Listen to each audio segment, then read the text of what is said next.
वो मई 21 का module refer किया जाएगा, बिकॉज मई 20 में अमेंडमेंट्स आए थे, फिर मई 21 में अमेंडमेंट आए थे और मई 21 के बाद कोई अमेंडमेंट नहीं है, तो वही वाला लेटेस्ट रिवाइज मॉड्यूल है आपके पास जो भी है।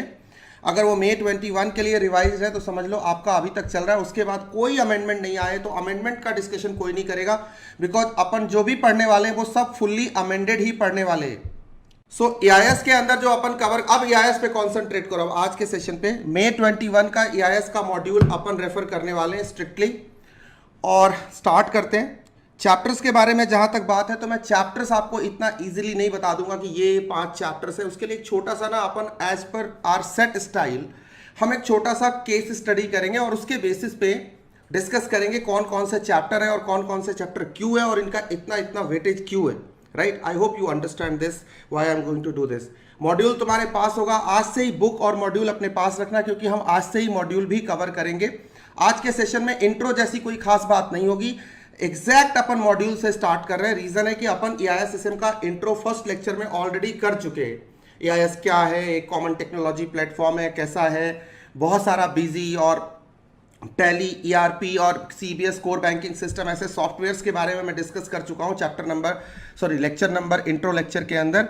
तो I don't think I need to give you an introduction of this paper. Strictly I am going to start with chapter number 1, but yes, few important things that I need to tell you before I start this syllabus is that we are going to be highly practical in this paper। हम एकदम completely practical approach लेके चलेंगे। जैसा हमने strategic management में case based approach follow किया था, same case based approach मैं यहाँ भी follow करने वाला हूँ और बिल्कुल to the point बात करने वाले, मॉड्यूल कवर करेंगे, नोटिंग करेंगे।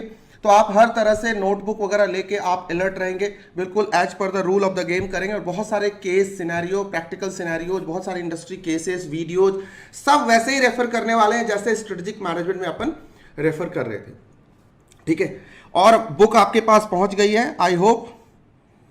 ठीक है, देखो सिंपल सी बात है, अब जमाना कैसा है आज की डेट में। अब मैं एक छोटा सा सिनेरियो ले रहा हूं और उससे मैं बहुत सारी चीजें डिफाइन करूंगा, फिर आप नोटिंग करना। अभी आपको थोड़ी देर सिर्फ सुनना है और बहुत इंपॉर्टेंटली सुनना है, क्योंकि जो छोटा सा सिनेरियो मैं अभी डिस्कस करने वाला हूं, ये सिनेरियो मैं मॉड्यूल के अंदर जब मैं चैप्टर्स में अंदर जाऊंगा मैं बार बार रेफर करूंगा इसको कि देखो पहली क्लास में हमने ये डिस्कस किया था, राइट, उसमें ये हो रहा था, राइट। देखने में चीज बहुत आसान लगेगी, लेकिन जो उसका फ्लो होगा, जो उससे चीजें निकल के बाहर आएंगी, वो to the point as per your module होगा। तो बहुत कॉन्सेंट्रेट करके सुनना और उसको समझना भी जरूरी।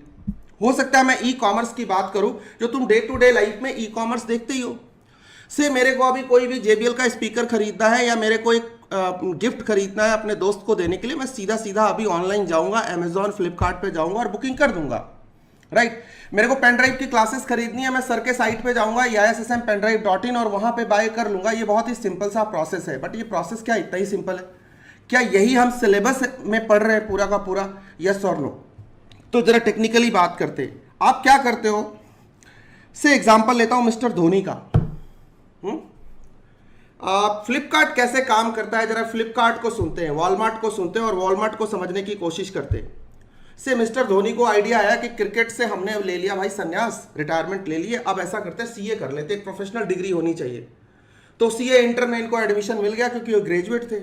इंटर में एडमिशन मिला, इनको EISSM पढ़ने का दिल किया, तो वन एंड ओनली चॉइस ही एक है, अगर तुम थोड़े समझदार हो तो भैया ओम सर की क्लास लेनी है। तो इन्होंने क्या किया, ही इज माई कस्टमर, ये गए, इन्होंने एक क्या उठाया, एक टैब उठाया, एक लैपटॉप उठाया, मोबाइल उठाया। ध्यान से सुनना, मैं छोटी छोटी बातें कर रहा हूं, तुम्हें लगेगा कि सर तो बड़ी बेसिक सी बातें कर रहे हैं, बट जो आउटकम निकलेगा वो थोड़ा डिफरेंट होगा। मिस्टर धोनी क्या है, मेरे लिए एक कस्टमर है। उसने अपने लैपटॉप मोबाइल पे जो इंटरनेट से कनेक्टेड है, आपके पास लैपटॉप मोबाइल बहुत बढ़िया, बट उस पर इंटरनेट की कनेक्टिविटी नहीं है, डेटा नहीं है, तो you can't access any website, any web application. Website बोले तो web application, you cannot access that. इसने वॉलमार्ट, फ्लिपकार्ट को एक्सेस किया। फ्लिपकार्ट क्या है, एक रीटेलर है, ई-टेलर है। यहां पे इसने कुछ नहीं किया सर, यहां पे पेन ड्राइव ऑर्डर कर दिया। अब क्या है, फ्लिपकार्ट, अगर मैं पहले वाले फ्लिपकार्ट की बात करूं, आज वाले फ्लिपकार्ट की बात नहीं कर रहा, आज से 7 साल 8 साल पहले जो फ्लिपकार्ट काम करता था, वो क्या करता था, वो कहता था ओम जी आपका पेन ड्राइव है, राइट, आप बेचना चाहते हो मेरे पोर्टल पे, राइट, आपकी बुक्स वगैरह भी आती होंगी, राइट। मैंने यस सर आती हैं, तो ऐसा करो सर, आप ना मेरे को 50 यूनिट्स भिजवा दो।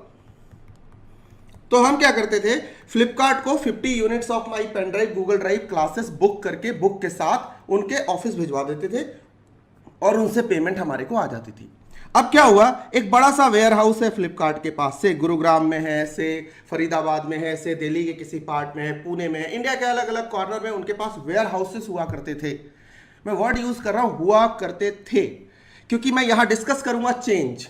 ध्यान से सुनना, चेंज, बदलाव, क्या बदलता है हमारे बिजनेस के अंदर, अभी से थोड़े दिन पहले क्या था और आज क्या था, इसी के बीच से EIS पैदा होता है, राइट। यही प्रैक्टिकल EIS है जो हम पढ़ने वाले। तो ध्यान से सुनना है, समझना है बातों को।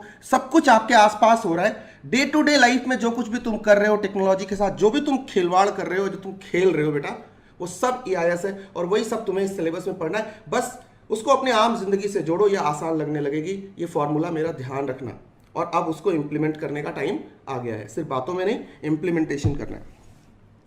तो फ्लिपकार्ट के पास स्टॉक में आ गया, मेरे प्रोडक्ट आ गए। अब उसके बाद जैसे ही धोनी साहब ने ऑर्डर किया, उस ऑर्डर को उसने क्या किया, फॉरवर्ड कर दिया। कहां पे, अपने वेयर हाउस के पास। वेयर हाउस ने क्या किया, उस ऑर्डर को प्रोसेस किया और प्रोसेस करके डिस्पैच किया और डिस्पैच करके कस्टमर को डिलीवर कर दिया। ठीक है, ये एक प्रोसेस हो गया। अब धोनी साहब ने क्या किया, अपना कार्ड उठाया। सिंपल सी बात है, अगर उन्होंने पहले पेमेंट किया होगा तो यहीं पे डेबिट कार्ड क्रेडिट कार्ड से, ध्यान से सुनना, यहीं पे उन्होंने एक पेमेंट कर दी होगी। पेमेंट किसको गई होगी, फ्लिपकार्ट को डायरेक्ट गई होगी। कैसे गई होगी, तो उन्होंने एक पेमेंट गेटवे का इस्तेमाल किया होगा। क्या इस्तेमाल किया होगा, पेमेंट गेटवे का। किसका इस्तेमाल किया होगा, बोलना एक बार फिर से मुझे, सारे लोग बोलना, पेमेंट गेटवे का। समझते हो पेमेंट गेटवे क्या होता है, एनीबडी प्लीज। जब तुम क्लासेस मेरी ऐप के ऊपर आके बाय करते हो, तुम्हें पेमेंट प्रोसेस करना होता है। पेमेंट प्रोसेस करने के लिए तुमको अलग अलग मेथड्स, अलग अलग मोड्स दिए जाते हैं। आप पेटीएम से करना चाहते हो, आप UPI यूज करना चाहते हो, आप नेट बैंकिंग इस्तेमाल करना चाहते हैं, आप गूगल पे से जाना चाहते हैं, आप फोन पे से जाना चाहते हैं, या आप किसी अदर मेथड से जाना चाहते हैं, या आपको कैश ऑन डिलीवरी चाहिए। इतने सारे ऑप्शंस होते हैं ना किसी भी पोर्टल के ऊपर, COD, cash on delivery, right. ये सब मेथड आपको ऑप्शन में दिए जाते हैं। बट जितने भी करंट पेमेंट होते हैं, प्री पेमेंट्स होते हैं, प्री पेड सिस्टम्स होते हैं, वहां एक गेटवे होता है, से पेपाल का, से पेयू मनी का,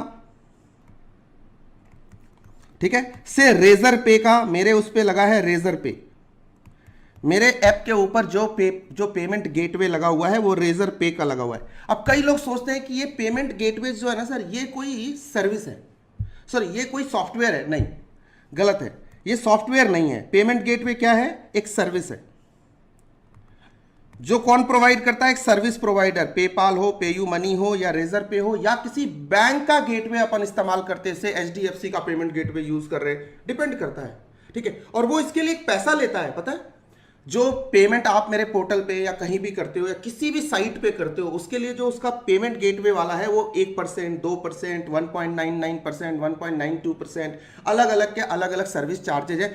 वो पेमेंट चार्ज करता है कस्टमर से, उस सर्विस प्रोवाइडर से, उस सेलर से, क्योंकि उसके पैसे को कलेक्ट करके उस तक पहुंचाता है। और इसकी गवर्नेंस कौन करता है, पता है, RBI। ये बैंकिंग का मामला डिटेल में पढ़ाऊंगा, ई-कॉमर्स में और CBS कोर बैंकिंग सिस्टम में डिटेल में पढ़ाऊंगा इसको, बट ब्रीफ आपको बता देता हूं बिकॉज अभी डिस्कस कर रहे हैं। तुम लोग CA के बच्चे हो, फाइनेंस के बच्चे हो, अकाउंटिंग के बच्चे हो, तुम्हें पता होना चाहिए। एक गवर्नमेंट की ऑर्गेनाइजेशन है, RBI उसे गवर्न करती है, जिसका नाम है NPCI, national payment corporation of India. ये जितने पेमेंट गेटवेज हैं इंडिया में, या जितने ATM से ट्रांजेक्शन हो रहे हैं, ये सब पे NPCI की नजर रहती है। आपको समझ में आया, नेशनल फाइनेंशियल कॉर्पोरेशन या national payment corporation of India, उसकी नजर रहती है इन सारे ट्रांजैक्शंस के ऊपर। ये समझाऊंगा टेक्निकली इन CBS कोर बैंकिंग सिस्टम। तो क्या हुआ, धोनी साहब ने उस पेमेंट गेटवे के थ्रू पेमेंट कर दिया फ्लिपकार्ट को, और फ्लिपकार्ट ने आपको माल दे दिया, ठीक है। और धोनी साहब को मेरा पेन ड्राइव, मेरी बुक्स सब उनके घर पे पहुंच गई, जैसे आपको पहुंचती है। तो मैं कह सकता हूं एक प्रोसेस कंप्लीट हो गया। बोलो यस और नो, एक प्रोसेस कंप्लीट हो गया। इस प्रोसेस का नाम क्या होगा, कोई बता सकता है? इसको हम इस ई-कॉमर्स के प्रोसेस का नाम क्या रख सकते हैं, या क्या क्या हुआ, क्या प्रोसेस था यहां पे? कोई बता सकता है मेरे को? थोड़ा सा दिमाग लगाओ ना, थोड़ा सा लगाओ दिमाग। जब मैं, पता है क्या, तुम्हें क्वेश्चन कई बार, अभी किसी ने बोला ना, भरत ने बोला कि सर क्वेश्चन एक आध पिक नहीं हुए। क्यों नहीं हुए पता है? क्योंकि आप एक जब आप क्लास में होते हो ना, आप मेरे सवालों के जवाब नहीं देते। जहां मैं क्वेश्चन पूछ रहा होता हूं ना, वहां भेजा लगाओ, वही क्वेश्चन होता है।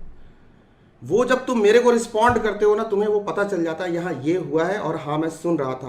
देखो सुरंजन ने बहुत शानदार बोला है, सर ये ऑर्डर टू कैश का मामला है। मतलब सर यहां एक प्रोसेस एग्जीक्यूट हो गया जिसे हम ऑर्डर टू कैश कहते हैं। धोनी ने ऑर्डर किया, फ्लिपकार्ट को ऑर्डर किया और फ्लिपकार्ट के पास पेमेंट आ गई। कहां से? ऑर्डर करने वाले ने पेमेंट कर दिया किसको? फ्लिपकार्ट को। एक पूरा प्रोसेस कंप्लीट हुआ। लेकिन पता है, ध्यान से सुनना, ये पुराना प्रोसेस है बट प्रोसेस तो हुआ। यहां भी बहुत सारी एक्टिविटीज तो हुई। ऑर्डर प्लेस किया P1, पेमेंट किया P2, ऑर्डर एकदम एक्सेप्ट हो गया P3। ध्यान से सुनना। उसके बाद क्या हुआ? उसके बाद यहां से ई टेलर के पास इधर फॉरवर्ड किया वेयर हाउस को P4, इसने इसको पैक किया P5, डिस्पैच किया P6, प्रोसेस डिलीवर किया P7, कस्टमर को गुड्स एंड सर्विसेज मिली, कस्टमर खुश हुआ, वैल्यू क्रिएट हुई। ठीक है, यही तो आउटपुट है ना। और अल्टीमेटली पेमेंट आ गई हमारे अकाउंट में। तो ये सारा एक प्रोसेस पूरा हुआ। इस तरह से एक बिजनेस प्रोसेस पूरा हुआ, पुराना प्रोसेस। तो इससे हमारा डेफिनेशन निकलता है, जो मैं बीपीआर में आपको पढ़ा रहा था, ऑलरेडी थोड़ा सा रेफर करके आया हूं। हमने क्या किया, हमारे पास एक इनपुट था, इससे हमने कुछ एक्टिविटीज करी। फिर से रिमाइंड कर रहा हूं, P3, P4, P5, P8 या Pn, यहां तक की एक्टिविटी करी। यहां से एक आउटपुट निकला। इनपुट हमने इन्वायरमेंट से लिया, आउटपुट हमने इन्वायरमेंट को दिया। भाई कस्टमर हो, बैंक हो, हमारा इन्वायरमेंट है, सप्लायर हो, हमारा इन्वायरमेंट है, राइट। ऊपर वाले प्रोसेस को, ऑफ कोर्स हमने इस प्रोसेस को O2C का प्रोसेस बोला, ऑर्डर टू कैश या सेल्स साइकिल बोला किसी भी कंपनी का। ये सारी एक्टिविटी जो ऊपर चल रही थी, ये वेल कोऑर्डिनेटेड थी, इन अ सीक्वेंस थी, राइट, आपस में बिल्कुल, और मेजरेबल थी, क्वांटिफिएबल भी थी। हम इसको मेजर भी कर सकते थे। कितने का ऑर्डर था? 7,999 का ऑर्डर था। कितना टाइम लगा? 5 डेज लगे। कितने स्टेप लगे? 8 स्टेप्स, 7 स्टेप्स लगे इसको एग्जीक्यूट होने में। तो ये सर हमारा बिजनेस प्रोसेस था। और अगर इसको हमें डिफाइन करना हो, नोटिंग करना हो, तो हम क्या लिखेंगे? एक बार फिर से लिखो मेरे साथ। Business process is a set of activities, right. I am not in chapter number 1 but still I am in chapter number 1, right. मैं कुछ और बताना चाहता हूं, लेकिन इन द प्रोसेस जो जो बातें आएंगी I will define and I will discuss, right. और ये बात मैं पहले भी बता चुका हूं, बट फिर भी मैं दोबारा से एज पर EIS इसको फिर से डिस्कस कर रहा हूं, रॉ फैक्ट्स एंड फिगर की तरह, ऐसा मान के कि हमने आज से पहले ये चीज नहीं पढ़ी है। ठीक है, तो फ्रेश है, पहला चैप्टर आप कर रहे हो, जस्ट गो विथ मी। चलो, business process is a set of activity और sequence of activities, set of, ध्यान से सुनना, स्टैंडर्डाइज्ड, मैं मर्ज कर दे रहा हूं, measurable and coordinated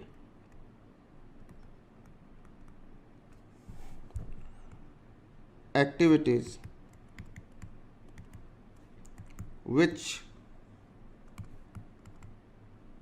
transforms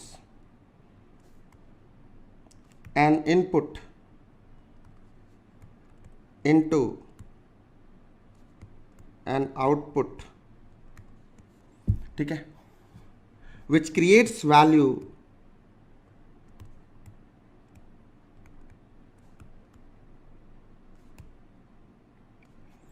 for the customers. बहुत ही सिंपल है साहब। बिजनेस प्रोसेस क्या है, पहले भी डिस्कस किया है। Business process is a set of activities, which type of activities? A well coordinated and measurable और standardized activities which transforms an input or set of inputs into an output और set of outputs, it depends कि कैसा process है। बहुत सारे input, बहुत सारे output को ट्रांसफॉर्म हो रहे होंगे, ऐसा भी हो सकता है। which creates value for the customers, और कस्टमर कितने टाइप के होते हैं? 2 टाइप के होते हैं, पहले भी डिस्कस कर चुके हैं, दोबारा डिस्कस कर चुका हूं। एक इंटरनल होता है, एक एक्सटर्नल होता है। दोनों को वैल्यू चाहिए। इंटरनल कस्टमर बोले तो जो इस प्रोसेस का ओनर है, बिजनेस इटसेल्फ, बिजनेस इटसेल्फ, बोले तो प्रोसेस ओनर। और external customer depends upon the process. कभी कस्टमर ये कंज्यूमर हो सकता है, कभी ये बायर हो सकता है, कभी ये सप्लायर हो सकता है। वैल्यू चेन में जो जो लोग आते हैं, कभी ये गवर्नमेंट हो सकती है, यस और नो, किसी किसी प्रोसेस की बेनिफिशियरी गवर्नमेंट हो सकती है। जैसे टैक्स का सिस्टम है, फिर से सुनना, कुछ नई बातें करेंगे। टैक्स पेमेंट का सिस्टम है, तो उसमें एक कस्टमर कौन है? इंटरनल तो ठीक है, टैक्स कलेक्ट किया, किसने कलेक्ट किया? वही बिजनेस ने कलेक्ट किया। जीएसटी कलेक्ट किया, जीएसटी किसको दिया? सरकार को दिया, सबमिट किया, डिपॉजिट किया। तो इस पूरे टैक्स सिस्टम से, टैक्स वाले प्रोसेस से, टैक्स कलेक्शन वाले प्रोसेस का बेनिफिशियरी कौन है? बिजनेस को भी उससे लेना देना है और साथ ही साथ उससे गवर्नमेंट को भी लेना देना है। बिजनेस के लिए ये है कि वो टाइम से टैक्स पे कर रहा है, उस पर पेनल्टी, लॉ शूट्स नहीं लगेंगी। और गवर्नमेंट के लिए है कि टैक्स कलेक्शन हो रहा है, डायरेक्ट टैक्स हो या इनडायरेक्ट टैक्स हो, it depends, right. So this is the ultimate definition of business process that we learned from the above example. ये तो पहला सीन था, अभी कुछ भी नहीं है, अभी जस्ट शुरुआत है, इट्स बेसिक्स। चलो नोटिंग हो गई तो बोलो यस और नो।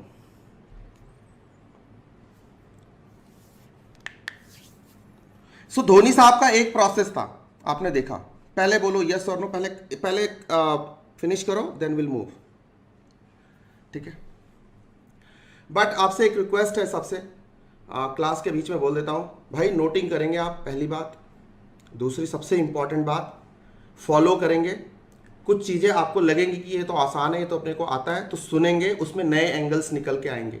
हो सकता है कोई बात ऐसी हो जो स्ट्रेटेजिक मैनेजमेंट की क्लास में मैंने डिस्कस करी हो, यहाँ डिस्कस करते करते शुरुआत उसी बेसिक से करूंगा, लेकिन मैं भावनाओं में कहीं और चला जाऊंगा। आपको उन भावनाओं को, उन इमोशंस को कैच करना होगा। नहीं तो तुम्हें अगर ऐसा लगा अरे ये तो वही था, चल थोड़ी देर बाद देखना शुरू करते, उस बीच से कुछ ऐसा निकल जाएगा जो EIS का था, SM का जो कॉमन था वो तो पहले निकल चुका है। तो ये गलती आप नहीं करेंगे, मुझे पता है आप में से ज़्यादा लोग करते हैं। स्टूडेंट्स की साइकोलॉजी के बेसिस पे मैं ये बोल रहा हूँ। जैसे कुछ लोगों को ऐसा अभी लगा होगा, बिजनेस प्रोसेस तो सर ने BPR में पढ़ाया था ना, ये तो अपने को आता है, ये बाद में देखेंगे। इसमें कुछ नया एंगल निकलने वाला है, अब समझ में आएगा क्या निकलेगा।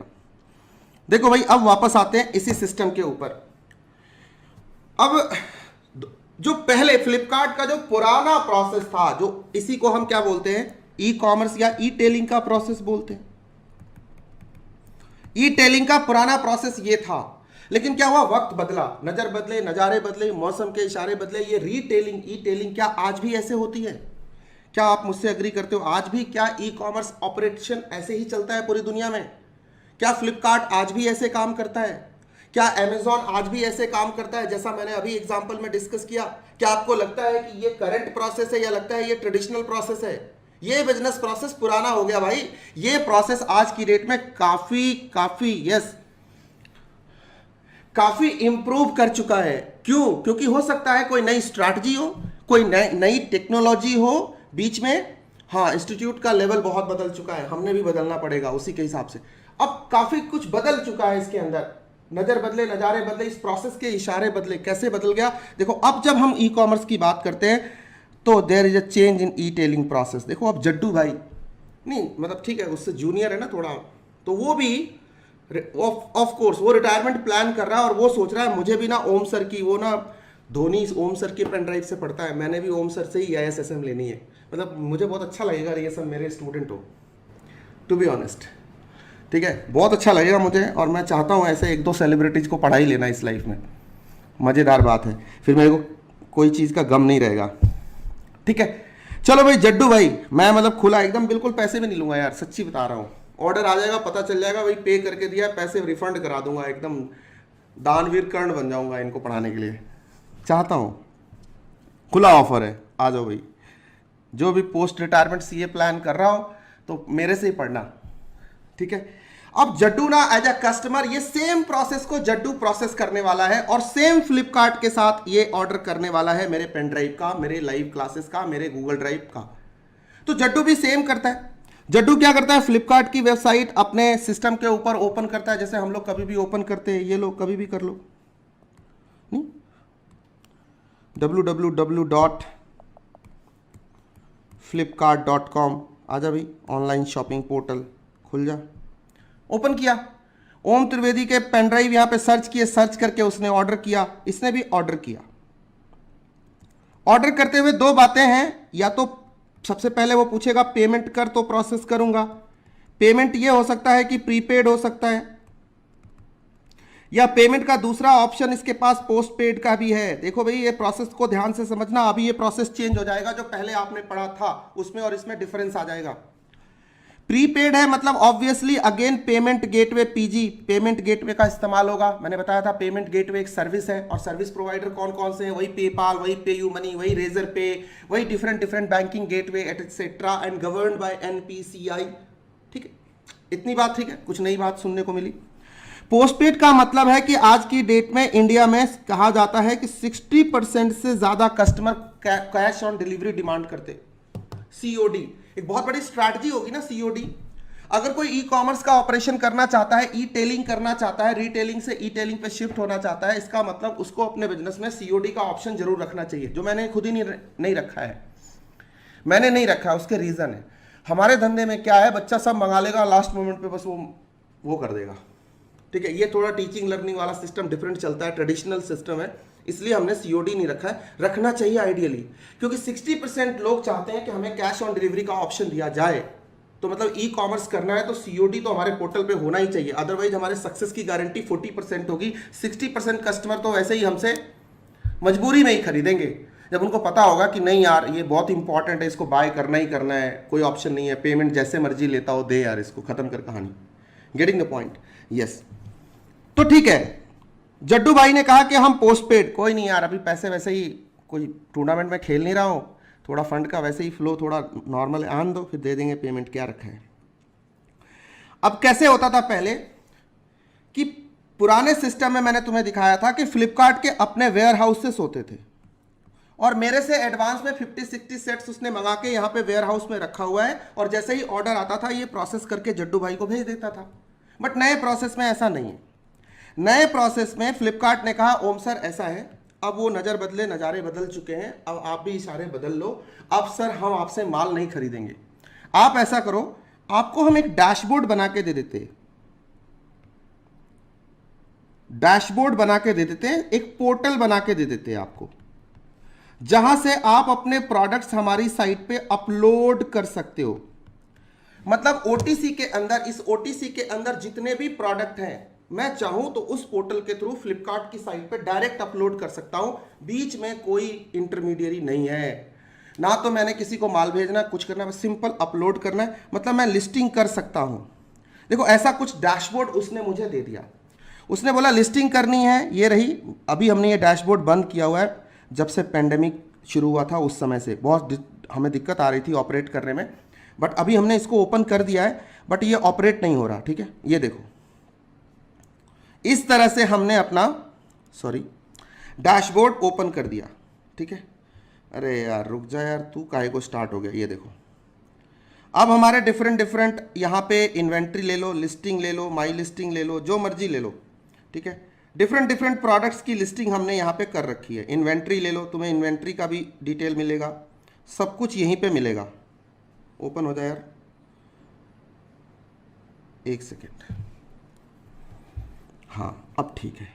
ये देखो भाई, यहां से हम अपनी लिस्टिंग डायरेक्ट पोर्टल पे कर सकते हैं, बोले तो फ्लिपकार्ट के पोर्टल पे, अभी बीच में कोई नहीं है।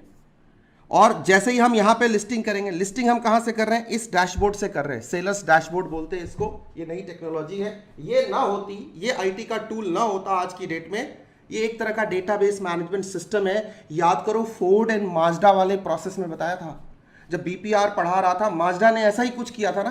पहले क्या होता था, 1 to 1 सारा खेल रहे थे, बाद में उसने क्या किया, एक ऐसा एप्लीकेशन डेवलप कर दिया, और करते के साथ ही पूरी दुनिया वहां शिफ्ट हो गई। अब मैं लिस्टिंग अपनी यहां से कर सकता हूं। ये देखो आउट ऑफ स्टॉक किया हुआ, इसलिए ऐसा दिख रहा है आपको, पहले भी एक बार क्लास में रेफर किया था। मैं लिस्टिंग कर रहा हूं, कस्टमर यहां से ऑर्डर कर सकता है, बट ये लिस्टिंग फ्लिपकार्ट ने नहीं की है। फ्लिपकार्ट का काम बहुत कम हो चुका है, क्योंकि उसने अपने प्रोसेस को बेहतर बना लिया, उसने एक टेक्नोलॉजी डेवलप कर ली, और उस टेक्नोलॉजी के डेवलप होते ही फ्लिपकार्ट का काम खत्म। अभी सेलर्स या रीसेलर्स जोड़ लिए अपने पोर्टल के ऊपर, इनको इसने ऐड करके रखा है। पहले वो ऐसे हजारों सेलर्स या मैन्युफैक्चरर से माल खरीद के अपने गोडाउन में रखा करता था, अब उसने कह दिया भाई किसी को गोडाउन तक पहुंचने की जरूरत नहीं है। देखो उसने अपना कॉस्ट कितना रिड्यूस किया। इस एक प्रोसेस की वजह से, इस एक टेक्नोलॉजी के डेवलप होने की वजह से देखो उसकी स्ट्रैटेजी बदल गई। इसलिए मैं बार बार कहता हूं there are two things in business, strategy and innovation.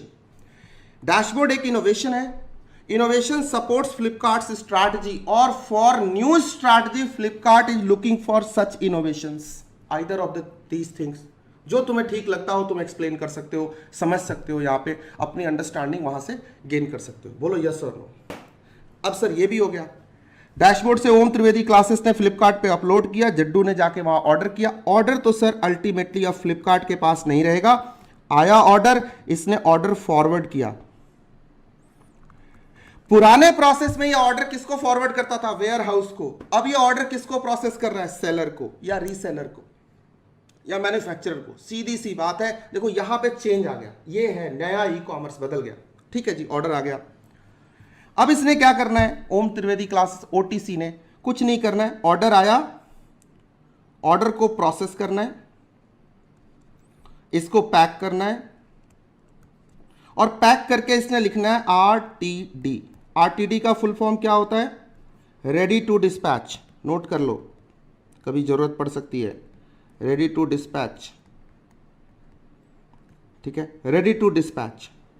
Order जैसी ऑर्डर हैंडलिंग चल रही है, ओटीसी के लेवल पे ऑर्डर हैंडलिंग चल रही है, रेडी टू डिस्पैच लिख दिया, और यहां एक टाइमिंग डाल दी 10:30 AM। अब ये क्या है? ये किसके लिए डाला है? ये टाइमिंग डाल के अपडेट कर दिया। जैसे तुम ना अभी देखो, तुमने कुरियर ट्रैक किया है, कुरियर ट्रैकिंग करी है कभी? बोलो यस और नो। कितने ने करी है? ये सब EIS है। प्लीज प्लीज प्लीज ऐसे मत सोचना सर कुरियर की बात, ई कॉमर्स की बात, क्या कर रहे टुच्ची बातें। कोई टुच्ची बात नहीं। हाँ, उसका इतना सारा हाँ किया है। कैसा होता है उसका ना, वेयर हाउस में इतना स्टॉक, इतना सारा कैश इन्वॉल्व था, कुछ भी इन्वॉल्वमेंट रही क्या, देखो उसका कॉस्ट कितना रिड्यूस हो गया। नहीं, वेयर हाउस ही खत्म, वेयर हाउस की जरूरत नहीं, छोटू सा। अब फ्लिपकार्ट से पूछो बड़े बड़े वेयर हाउस रखते हो? बोले नहीं यार, क्या जरूरत है। जो वेयर हाउस वाले थे ना, उन्हीं को मैं इस डैशबोर्ड के थ्रू अपने पोर्टल के साथ मैंने जोड़ दिया। ऑर्डर आएगा, मैं अपनी टेंशन उसके सिर पे डाल के फिर मैं सो जाऊंगा चैन से। मैं तो एक इंटरमीडिएरी पोर्टल हूं, मेरी तो जिंदगी आसान हो गई डैशबोर्ड आने से। मेरी तो जिंदगी ही आसान हो गई डैशबोर्ड के आने से।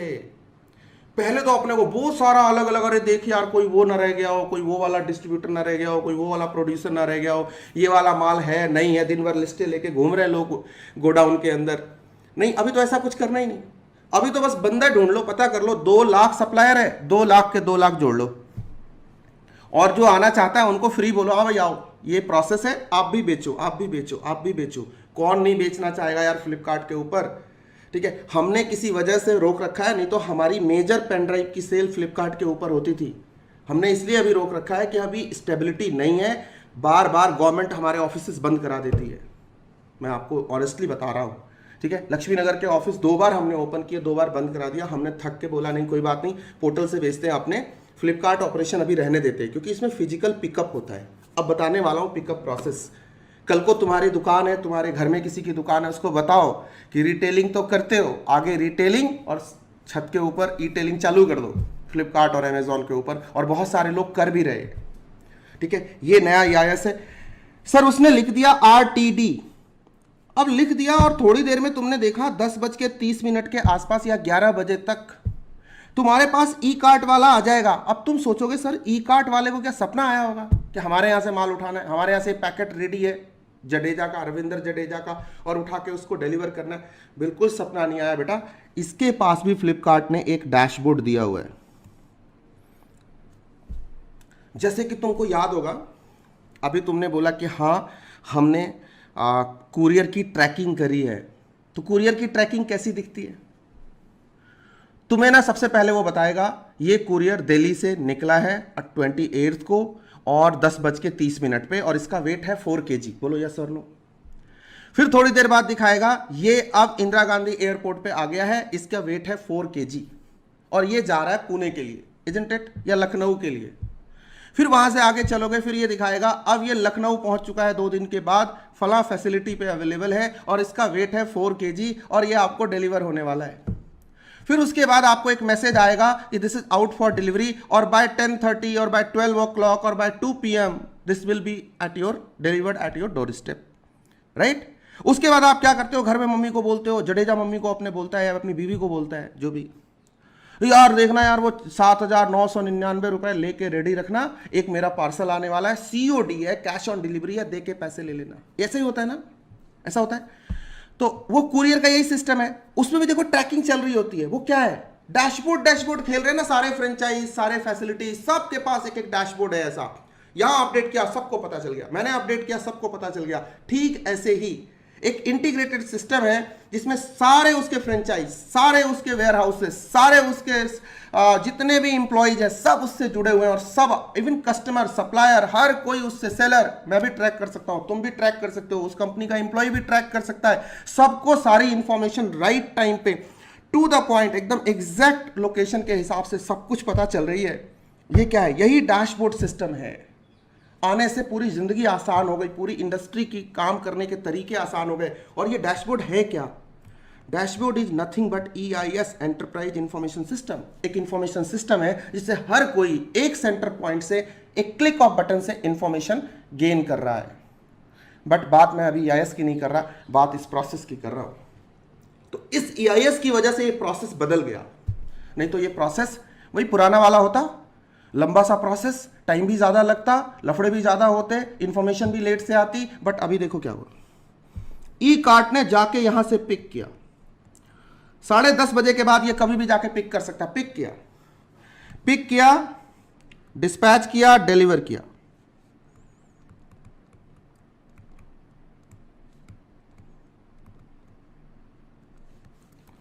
जड्डू ने अपनी वाइफ को फोन किया, 7,999 7,999 रुपी एकदम रेडी रखना। बंदा आएगा, आपको ये पैकेट पकड़ाएगा, आपको चेक कर लेना वही पैकेट है, आपको इसको पे करना है क्योंकि कैश ऑन डिलीवरी है। हमने प्रीपेड का ऑप्शन नहीं लिया था, हमने पोस्ट पेड लिया था, जैसा कि 60% इंडिया में कस्टमर्स यूज करते। COD जो बंदा गया था ई कार्ट का, वही कलेक्ट करता है। इसने कैश कलेक्ट किया, देखो ऑर्डर टू कैश का प्रोसेस, कैश लाके ई कार्ट के करंट अकाउंट में इसने जमा कर दिया। ई कार्ट के करंट अकाउंट में 8,000 रुपए, 7,999 रुपए जमा हो गए। ई कार्ट ने क्या किया, इस मनी को फ्लिपकार्ट को ट्रांसफर कर दिया।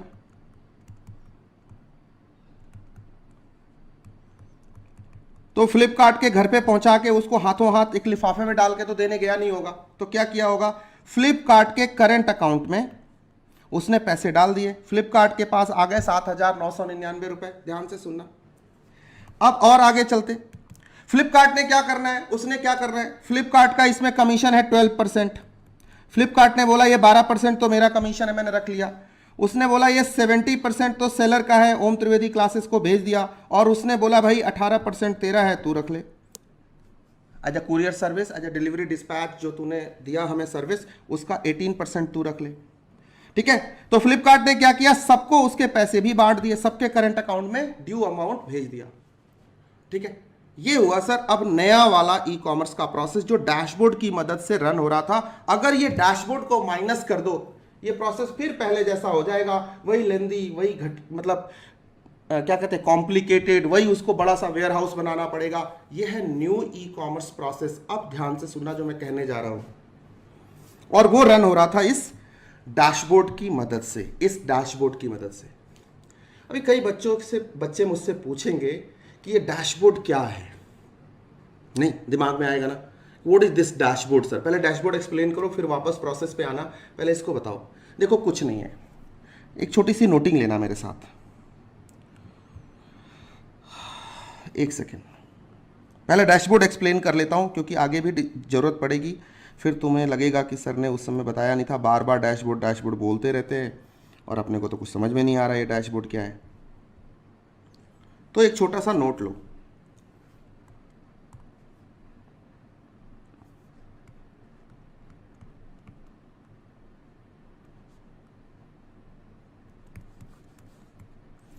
तुमने कार का डैशबोर्ड देखा है, कार का डैशबोर्ड देखा है, बोलो यस सर। किसने नहीं देखा है, अरे गाड़ी के आगे जो लगा होता है। अभी कार के डैशबोर्ड पे कैसा म्यूजिक सिस्टम, स्पीडोमीटर, वो कितनी गाड़ी हीट हो रही है वो हीट का मीटर, फ्यूल है कि नहीं है, ठीक है, आरपीएम कितना चल रहा है वो, नहीं, एवरीथिंग इंजन किस स्पीड से मूव कर रही है। अच्छा, क्लच ऑयल है, ब्रेक ऑयल है, ये है वो है, इंजन के अंदर उसका जो लुब्रिकेंट है वो है नहीं है, हर चीज उसी डैशबोर्ड पे दिख रहा होता है। एसी को कम करना है, ज्यादा करना है, मतलब जितने फंक्शंस होते हैं ना कार के, एक अच्छी गाड़ी के उस डैशबोर्ड पे दिख रहे होते हैं। बोलो यस और नो, दिख रहे होते हैं ना। इसी तरह से ये बिजनेस का डैशबोर्ड है। बिजनेस में क्या हो रहा है सब आंखों के सामने इसी के ऊपर दिख रहा है। से तुम एक ई कॉमर्स ऑपरेटर हो, एक सेलर हो, गेटिंग द पॉइंट। तो इसी डैशबोर्ड के ऊपर तुम्हें सब दिख रहा है, तुम्हारे बिजनेस के अंदर क्या हो रहा है। ठीक है, तो इसी तरह से देखो, छोटा सा लाइन लिखता हूं, dashboard is simply like a car's dashboard where all the functions of the car are clearly visible। एक तो ये कंपैरेटिव पॉइंट हो गया, अब इसको मैं थोड़ा एक्सपेंड कर देता हूं। Similarly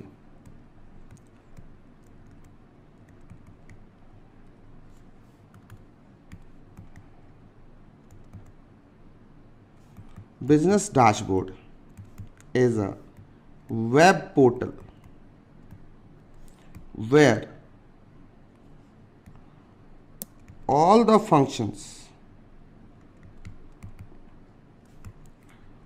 and processes of a business with analytical capabilities are clearly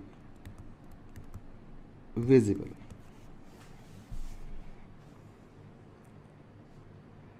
जैसे कार का डैशबोर्ड होता है, नोटिंग भी करते रहो, मैं बोलता भी रहूंगा, सुनते भी रहो। जैसे कार का डैशबोर्ड होता है, उसी कार के डैशबोर्ड की तरह हमारा ये डैशबोर्ड होता है, जिसपे हमारे बिजनेस के सारे फंक्शन से फाइनेंस हो, मार्केटिंग हो, कैश का कलेक्शन हुआ नहीं हुआ, ऑर्डर प्रोसेस हुआ नहीं हुआ, ऑर्डर प्रोसेस हुआ तो अभी कहाँ है, ठीक है, कस्टमर को ऑर्डर डिलीवर हुआ नहीं हुआ, मतलब जो भी काम हो रहा है बिजनेस के अंदर सब कुछ। अच्छा, ऑर्डर आए तो कितने आए, पिछले महीने कितने आए थे, पेमेंट्स बैंक में गई कि नहीं गई, हमें पेमेंट ट्रांसफर करनी थी तो हमने सबको पेमेंट दिया या नहीं दिया, फ्लिपकार्ट का कमीशन गया या नहीं गया। अच्छा, टैक्स कलेक्ट, जीएसटी चार्ज किया होगा, पेन ड्राइव बेचा होगा तो 18% जीएसटी चार्ज किया होगा, वो जीएसटी कलेक्ट हुई कि नहीं हुई, वो जीएसटी कलेक्ट हुई तो सरकार को हमने, गवर्नमेंट को हमने डिपॉजिट जीएसटी पोर्टल पे हमने डिपॉजिट किया या नहीं किया। Every detail of a business, the whole business system has been computerised now. नहीं, पूरा बिजनेस का पूरा सिस्टम, जहां सारे प्रोसेस, सारे फंक्शन, जैसे हम एक बिजनेस सिस्टम के अंदर ऑपरेट करते हैं, वो सारा इसी डैशबोर्ड पे आ गया आज की डेट में। नोटिंग करके बोलो done, so that I can talk more.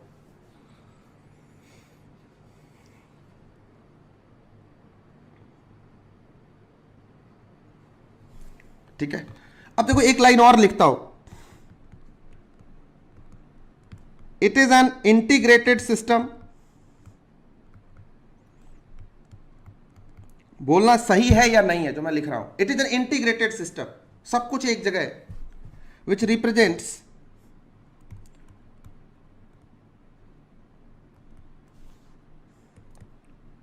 The business system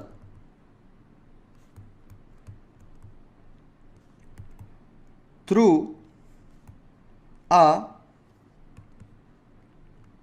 technological platform। एक इंटीग्रेटेड टेक्नोलॉजी का प्लेटफॉर्म है, मतलब आईटी की मदद से, बोले कि आईटी प्लेटफॉर्म, मतलब hardware, software, database management system, इनकी हेल्प से, इंटरनेट टेक्नोलॉजी जिसकी हेल्प से काम करता है। ठीक है, ये डैशबोर्ड ओपन हो सकता है क्या अगर इंटरनेट ना हो? नहीं होगा। लिस्टिंग कर सकते हैं क्या फ्लिपकार्ट पे? नहीं होगा, इंटरनेट की रिक्वायरमेंट है।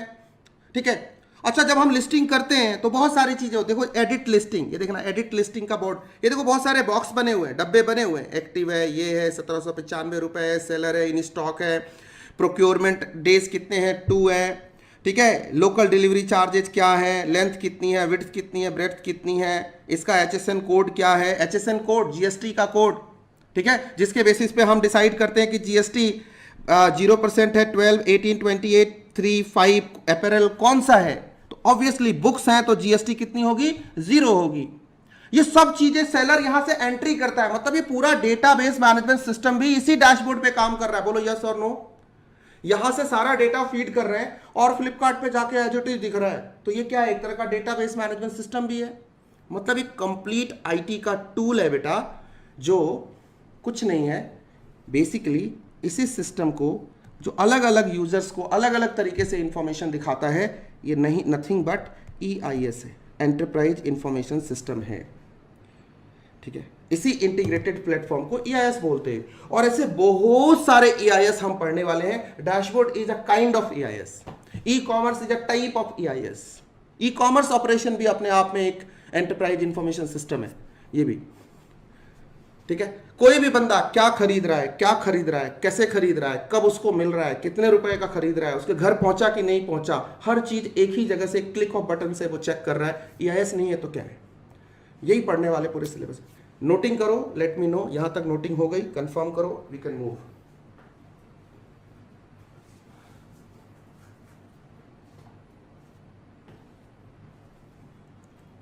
एकदम अभी शुरुआत के 2-3 लेक्चर स्लो मूव करेंगे। स्लो इन द सेंस पढ़ेंगे बहुत कुछ, बट सिलेबस तुम्हें ऐसे लगेगा पेज काउंटिंग जैसे स्ट्रेटेजिक मैनेजमेंट में था, तुम्हें लगेगा अभी तो 2 ही पेज हुए, अभी तो 3 ही पेज हुए, अभी तो 10 ही पेज हुए, थोड़ा सा और तेज करो ना तो लगेगा तुम्हें, but you have to be patient, ठीक है। क्योंकि अंडरस्टैंडिंग है तो सब चीज की गारंटी है, अंडरस्टैंडिंग नहीं है आपको सब्जेक्ट से प्यार ही नहीं होगा, प्यार नहीं होगा तो फिर भगवान नहीं समझा सकता तुम्हें। EIS सब लोग बोलेंगे EIS तो बहुत भारी है भाई, बहुत मुश्किल है यार सर, हमने इसके बारे में बहुत गंदा सुन रखा है सर, बहुत डर लगता है। भाई डरना छोड़ो और लड़ना चालू करो, आओ। तो बेटा डैशबोर्ड समझ में आ गया। डैशबोर्ड क्या है, एक टेक्नोलॉजी का इंटीग्रेटेड प्लेटफॉर्म है, कुछ ऐसा एग्जाम्पल के साथ पढ़ा रहा हूं, कुछ ऐसा जिसके थ्रू आप अपने बिजनेस के सारे फंक्शंस ऑपरेट कर सकते हो। इस डैशबोर्ड के ऊपर भी देखो, इन्वेंट्री है, ऑर्डर्स हैं, पेमेंट है, ग्रोथ है, रिपोर्ट है, एडवर्टाइजिंग है, एंड बहुत कुछ है। उसके अलावा भी बहुत कुछ है, देखो दिखाता हूं क्या क्या है, मोर में दिखाता हूं sir. All services, account management, accounting, advertising, cataloguing, imaging, taxation, seller training, warehouse services, seller reinstatement, outsourcing. अरे इतने तो फंक्शन हम अपने डे टू डे बिजनेस में नहीं यूज करते भाई, जितना इस डैशबोर्ड ने हमें सिखा दिया। कहाँ करते हैं एनालिटिक्स, कहाँ करते हैं प्रमोशन, हम तो प्रमोशन भी करते हैं इसके थ्रू।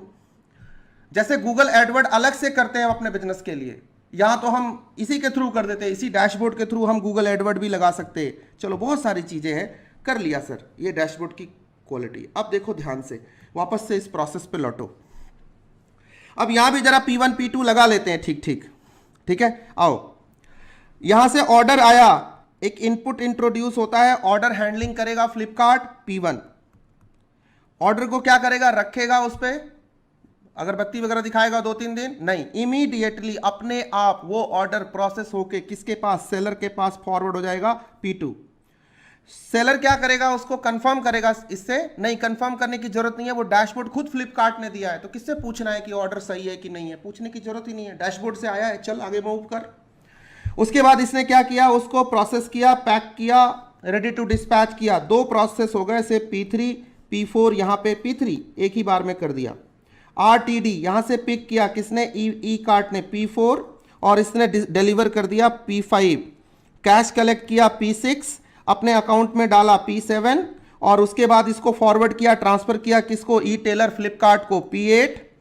फ्लिपकार्ट ने इसका सबको डिस्ट्रीब्यूशन कर दिया P9, और जो टैक्स कलेक्शन हुई होगी यहां पे से GST 18% GST अगर यहां पे कलेक्ट हुआ होगा, जो फ्लिपकार्ट ने किया होगा, तो वो क्या करेगा, गवर्नमेंट को GST पे कर देगा। ये प्रोसेस कुछ इस तरह से डैशबोर्ड की मदद से चल रहा है। अब जरा यहीं पे रुक के सोचना, से तुम यही वाला बिजनेस तुम कर रहे हो, मतलब सुरंजन कर रहा है, रोहित कर रहा है, नासिक ब्रांच कर रहा है, कोई भी पुणे कर रहा है, जो मर्जी कर रहे हो तुम, कानपुर में हो रहा है, कानूप्रिया कर रही है, एनीबडी खुशी कर रही है, जो मर्जी, जितने लोग मुझे जहां जहां से जैसे जैसे जिसकी याद आ रही है मैं बोलता जा रहा हूं, ये सारे लोग यही वाला बिजनेस करते हैं। और तुम में से कुछ लोग इनके चार्टर्ड अकाउंटेंट हैं। Just think about this process and think about your role being a businessman. तुम इस पूरे प्रोसेस की अकाउंटिंग करनी पड़ेगी, इसी की अकाउंटिंग करनी है, बोलो यस और नो, इसी की रिकॉर्ड कीपिंग करनी है, इसी प्रोसेस की जो तुम्हारे सामने, ठीक है। तुम्हें इसी प्रोसेस का, ध्यान से सुनना, तुम्हें इसी प्रोसेस का कल को टैक्स प्लानिंग करना है, टैक्स कंप्लायंस भी इसी सिस्टम से होना है, 18% जीएसटी चार्ज होगा। बैंक के लिए भी यही प्रोसेस है, इसी के थ्रू पैसा बैंक में जा रहा है और बैंक से आ रहा है, जो मर्जी हो रहा है। कल को सारी चीज कंप्लीट हो जाएगी, कल को इसी प्रोसेस का ऑडिट करना है, ठीक है। और कल तुम जाते हो अपने क्लाइंट के पास और क्लाइंट बोलता है, अच्छा सर ऑडिट करने आए हैं? हाँ ऑडिट करने आया हूँ। Most welcome sir. सर ये हमारा डैशबोर्ड है सर, सर इसका ये आईडी है सर, ये पासवर्ड है सर, ठीक है सर। ये वाला जो प्रोसेस था ना सर, ये वाला प्रोसेस, अच्छा अकाउंटिंग करने आए सर, चार्टर्ड अकाउंटेंट साहब, आइए सर आइए, मोस्ट वेलकम सर। ये वाला हमारा डैशबोर्ड है सर, ये वाला प्रोसेस है सर, यही हम धंधा करते हैं सर, और ये वाला हमारा डैशबोर्ड है सर। आईडी पासवर्ड ले लो, कर लो अपनी जिंदगी जी लो, जा सिमरन जी ले अपनी जिंदगी, कर लो भाई ऑडिट, कर लो भाई अकाउंटिंग, कर लो भाई टैक्स प्लानिंग, कर लो भाई कंप्लायंस, सारा डेटा यही है, कर लो एनालिटिक्स, जो मर्जी करना है यही करो, क्योंकि हमारा सारा बिजनेस ही इसी के ऊपर है, इसी डैशबोर्ड पे तो है बिजनेस। और कहां दिखेगा तुम्हें? किधर नहीं है, सब इसी पे है।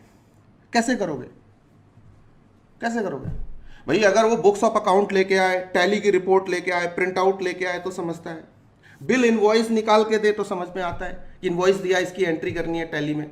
अभी तो कुछ भी नहीं किया ना, उसने ये डैशबोर्ड पकड़ा दिया, बोला भैया ऐसा ऑर्डर देखना तो ऑर्डर में जाइए, नहीं पेमेंट्स देखनी है पेमेंट में जाइए, ग्रोथ देखनी है ग्रोथ में जाइए, लिस्टिंग देखनी है लिस्टिंग में जाइए, इन्वेंट्री देखनी है इन्वेंट्री में जाइए, चच्चा जहां जहां जाना है जाइए, हमें ना पूछिए बार बार, हमने आपको इस डैशबोर्ड का आईडी पासवर्ड दे दिया। जैसे अब किसी बिजनेस में ईआरपी है, एंटरप्राइज रिसोर्स प्लानिंग, ठीक है, वो गए तुम्हें ईआरपी का ऑडिट मॉड्यूल का पासवर्ड आईडी दे दिया, बोला कर ले ऑडिट। ऐसी एक स्टोरी मुझे याद I was in मैग्रो hill, real life story बता रहा हूँ, आई वॉज इन टाटा मैग्रो हिल। और एक उससे भी पहले की स्टोरी और बताता हूँ। एक मेरा स्टूडेंट है उड़ीसा से, I am just forgetting his name, कोशिश करता हूँ कि वो वाला पिक दिखा पाऊँ। उसने अचानक से एक बुक से मेरी बहुत पुरानी फोटो से 2010 की 9-10 की फोटो निकाल के भेजी। मेरी बुक नहीं थी। हमने क्या किया था, एक फॉरेन ऑथर की किताब थी, कंप्यूटर एसेंशियल्स, एक बुक थी, बहुत फेमस बुक थी, बहुत फेमस बेस्ट सेलर है वो, उसका इंडिया वर्जन मैंने किया था, इंडिया एडिशन। अचानक से उसने अभी मैग्रो हिल से वो फोटो, वो बुक उसकी सिस्टर पढ़ रही थी, मतलब कहीं लगा होगा किसी कॉलेज में, किसी यूनिवर्सिटी में, किसी ट्रेनिंग सेशन में, मे बी वो गवर्नमेंट ऑफिशियल है तो उसको कहीं ट्रेनिंग में जाना था, तो वही वाली बुक उसको ट्रेनिंग के लिए दी गई थी। उस बुक में, उसके सिस्टर की बुक में, उसको वो पलट रहा था तो उसको एक पिक्चर दिखी, आईटी में करियर वगैरह वगैरह पे एक पूरा ऐसे बना हुआ था और उसमें मेरी फोटो लगी हुई थी। वो बच्चे ने देखा और उसमें नो फ्रेंच फ्रूंच कुछ नहीं, एकदम छोटा 23-24 साल के बंदे की फोटो जैसी होती है, छोटी सी, मतलब एक 2008, 9, 7 के आसपास की पिक मेरी। तो उसने गेस किया, कभी उसने कोई पुरानी फोटो फेसबुक वगैरह पे मेरी देख रखी, उसने गेस किया कि ये सर ही है। उसने बोला सर ये आप हो क्या? अच्छा, उसमें स्पेक भी लगा रखा है, बड़े से सिस्टम पे मैं काम कर रहा हूँ, और पिक खींच के डाली गई थी उस बुक में, वो ज़रूरत थी वहाँ पे। तो अभी कैसा होता है, जब हम बड़े मल्टीनेशनल कंपनियाँ जब काम करती हैं बुक्स पे, कंटेंट पे, तो ओरिजिनल चीज़ें वो लेती हैं, वो कॉपीराइट वायलेशन नहीं करती। किसी का भी उठाया यूट्यूब से और डाल दिया, किसी का भी उठाया गूगल से और कुछ भी डाल दिया, ऐसा नहीं, चेपा चेपी नहीं चलती। अगर एक प्रोफेशनल की फ़ोटो लगानी है तो अपने ही ऑफिस से कोई वर्किंग प्रोफेशनल को डालना है। और वो बुक मेरे डेस्क पे एडिट हो रही थी, मेरा ही काम था, मेरे ही अंडर में वो सारा प्रोजेक्ट चल रहा था, तो उसमें फ़ोटो मेरी ही डाली गई जो मेन फ़ोटो थी। अब ऑब्वियसली मैं कोई मॉडल नहीं हूँ, कोई हीरो नहीं हूँ। तो इससे एक चीज़ समझ में आई कि देखो दुनिया में आज कितनी टेक्नोलॉजी और कितने सिस्टम्स ग्रो कर चुके हैं कि आप कोई भी काम करके कभी भी कुछ भी छोड़ते हो, निशान छोड़ जाते हो। सिस्टम्स हैं आजकल, कुछ भी आपको आप भूल जाओगे, सिस्टम आपको नहीं भूलता। इसलिए लाइफ में अच्छे अच्छे काम करके पीछे छोड़ते जाओ, पता नहीं कब तुम्हें कहाँ से। और ही वॉज सो हैप्पी, बोला सर आप मतलब आप बुक के अंदर मतलब आपकी फोटो इतनी और 3-4 पिक्स थी मेरी। वो बुक इंडिया की बेस्ट सेलर बुक है, ठीक है। मैं खुद भूल गया था कि मैंने कभी ऐसे बुक पे काम किया था। वो गई, जो बीत गई सो बात गई, ठीक है। मैग्रो हिल के ज़माने की बात थी, ठीक है। तो उसी मैग्रो हिल में मुझे याद है मेरा केबिन था से नॉर्थ वेस्ट कॉर्नर पे, मेरा नॉर्थ वेस्ट था वो कॉर्नर जहाँ पे मेरा केबिन था। 2 लड़के आते हैं एकदम यंग से, बिल्कुल मेरी एज के, और हमारे जो चीफ अकाउंटेंट थे वो कोई मेरे से 7-8 केबिन छोड़ के एकदम सामने की तरफ उनका केबिन था। उनके केबिन में आते हैं और उनसे कुछ पूछते हैं। आपको एकदम रियल लाइफ स्टोरी बता रहा हूँ। और हमारी कंपनी में 2003 से ERP यूज़ होता था, 2003 से। मतलब जो ERP तुम लोग अभी पढ़ रहे हो या पढ़ोगे, वो हम 2003 में ऑपरेट किया करते थे इंडस्ट्री में। मतलब इतने पुरानी चीज़ है ये। इंडिया में इसको बड़ा नया भोकाल बनाया गया है। ऐसे कोई बहुत ऐसा भी नहीं है कि, मतलब विदेशों में तो ये कोई आज से 25-30 साल पहले से यूज़ हो रही है। इंडिया में ऑफ कोर्स थोड़ा बाद 2001, 2, 3 से शुरू हुआ यूज़ होना। तो वो XYZ आर्टिकलशिप फॉर्म के थे, CA के बच्चे थे, CA के आर्टिकल थे, वो ऑडिट करने आए हुए थे। वो दुग्गल साहब के पास जाते थे, दुग्गल साहब उनको कुछ कुछ बोल देते थे, वो चले जाते थे। और मैं अपने केबिन से लगातार देख रहा था। और मॉर्निंग का टाइम होता था 9:30, तो रिपोर्टिंग टाइम होता था। तो मेरे सारे जो कलीग्स थे वो मुझे रिपोर्ट करने मॉर्निंग में आते थे। तो वो हमारा 10:30-11 बजे तक रिपोर्टिंग डिस्कशन सब चलता था। उसके बाद फिर अपन काम पे, सब अपन काम पे डिस्ट्रीब्यूट हो जाते थे इधर उधर। फिर कौन कहाँ है कुछ पता नहीं, फिर शाम को मिलते थे। तो मैं देख रहा हूँ ये बच्चे आ रहे हैं जा रहे हैं, लड़के आ रहे हैं जा रहे हैं, परेशान है। तो मेरे साथ एक सरदार जी थे, तो उनको बोला मैंने कि यार देखो यार, ये लड़के बार बार दुग्गल सर के ऑफिस में आते जाते हैं, जरूर परेशान से दिख रहे हैं, जरा पता करियो क्या बात है भाई। जैसे होता है ना ऑफिस में, जैसे पता करियो क्या बात है। गया, उनसे पूछा, बड़े परेशान से थे। फिर वो अपने सिस्टम पे आके बैठते थे जहां उनको जगह दी गई थी। फिर वो थोड़ी देर बाद उठ के उनके पास जाते थे। बेसिकली वो पिछले 3 दिन से दुग्गल साहब से कुछ रिपोर्ट्स मांग रहे थे, प्रिंट आउट्स मांग रहे थे, उसकी फिजिकल कॉपीज मांग रहे थे। और दुग्गल साहब उन क्या करते थे, बार बार उठा के उन्हें बोल देते थे, अरे यार तुम्हारे पास ERP की ID पासवर्ड है ना यार, मैं बहुत बिजी हूँ, ठीक है भाई, अगर प्रिंट आउट चाहिए तो आपको 3-4 दिन बाद आना पड़ेगा। और उधर CA का डंडा, क्या कर रहे हो, ऑडिट कर रहे हो कि नहीं कर रहे हो, पहुंचे हो कि नहीं पहुंचे हो। देखो ध्यान से सुनना, इश्यू सुनना ना। ये शर्म से लाज से अपने CA को बता रहे हैं, और ना, और CA को खुद नहीं पता यार उस टाइम में। वो उधर से प्रेशर बना रहा होगा कि यार तू कुछ मैनेज कर, यार समझा उससे, रिक्वेस्ट कर, तू जान तेरा काम जान। ऐसे ही प्रेशर बनाते हैं ना अपने एग्जीक्यूटिव के ऊपर, आर्टिकल्स के ऊपर, ऐसे ही प्रेशर बनाते हैं फॉर्म्स में।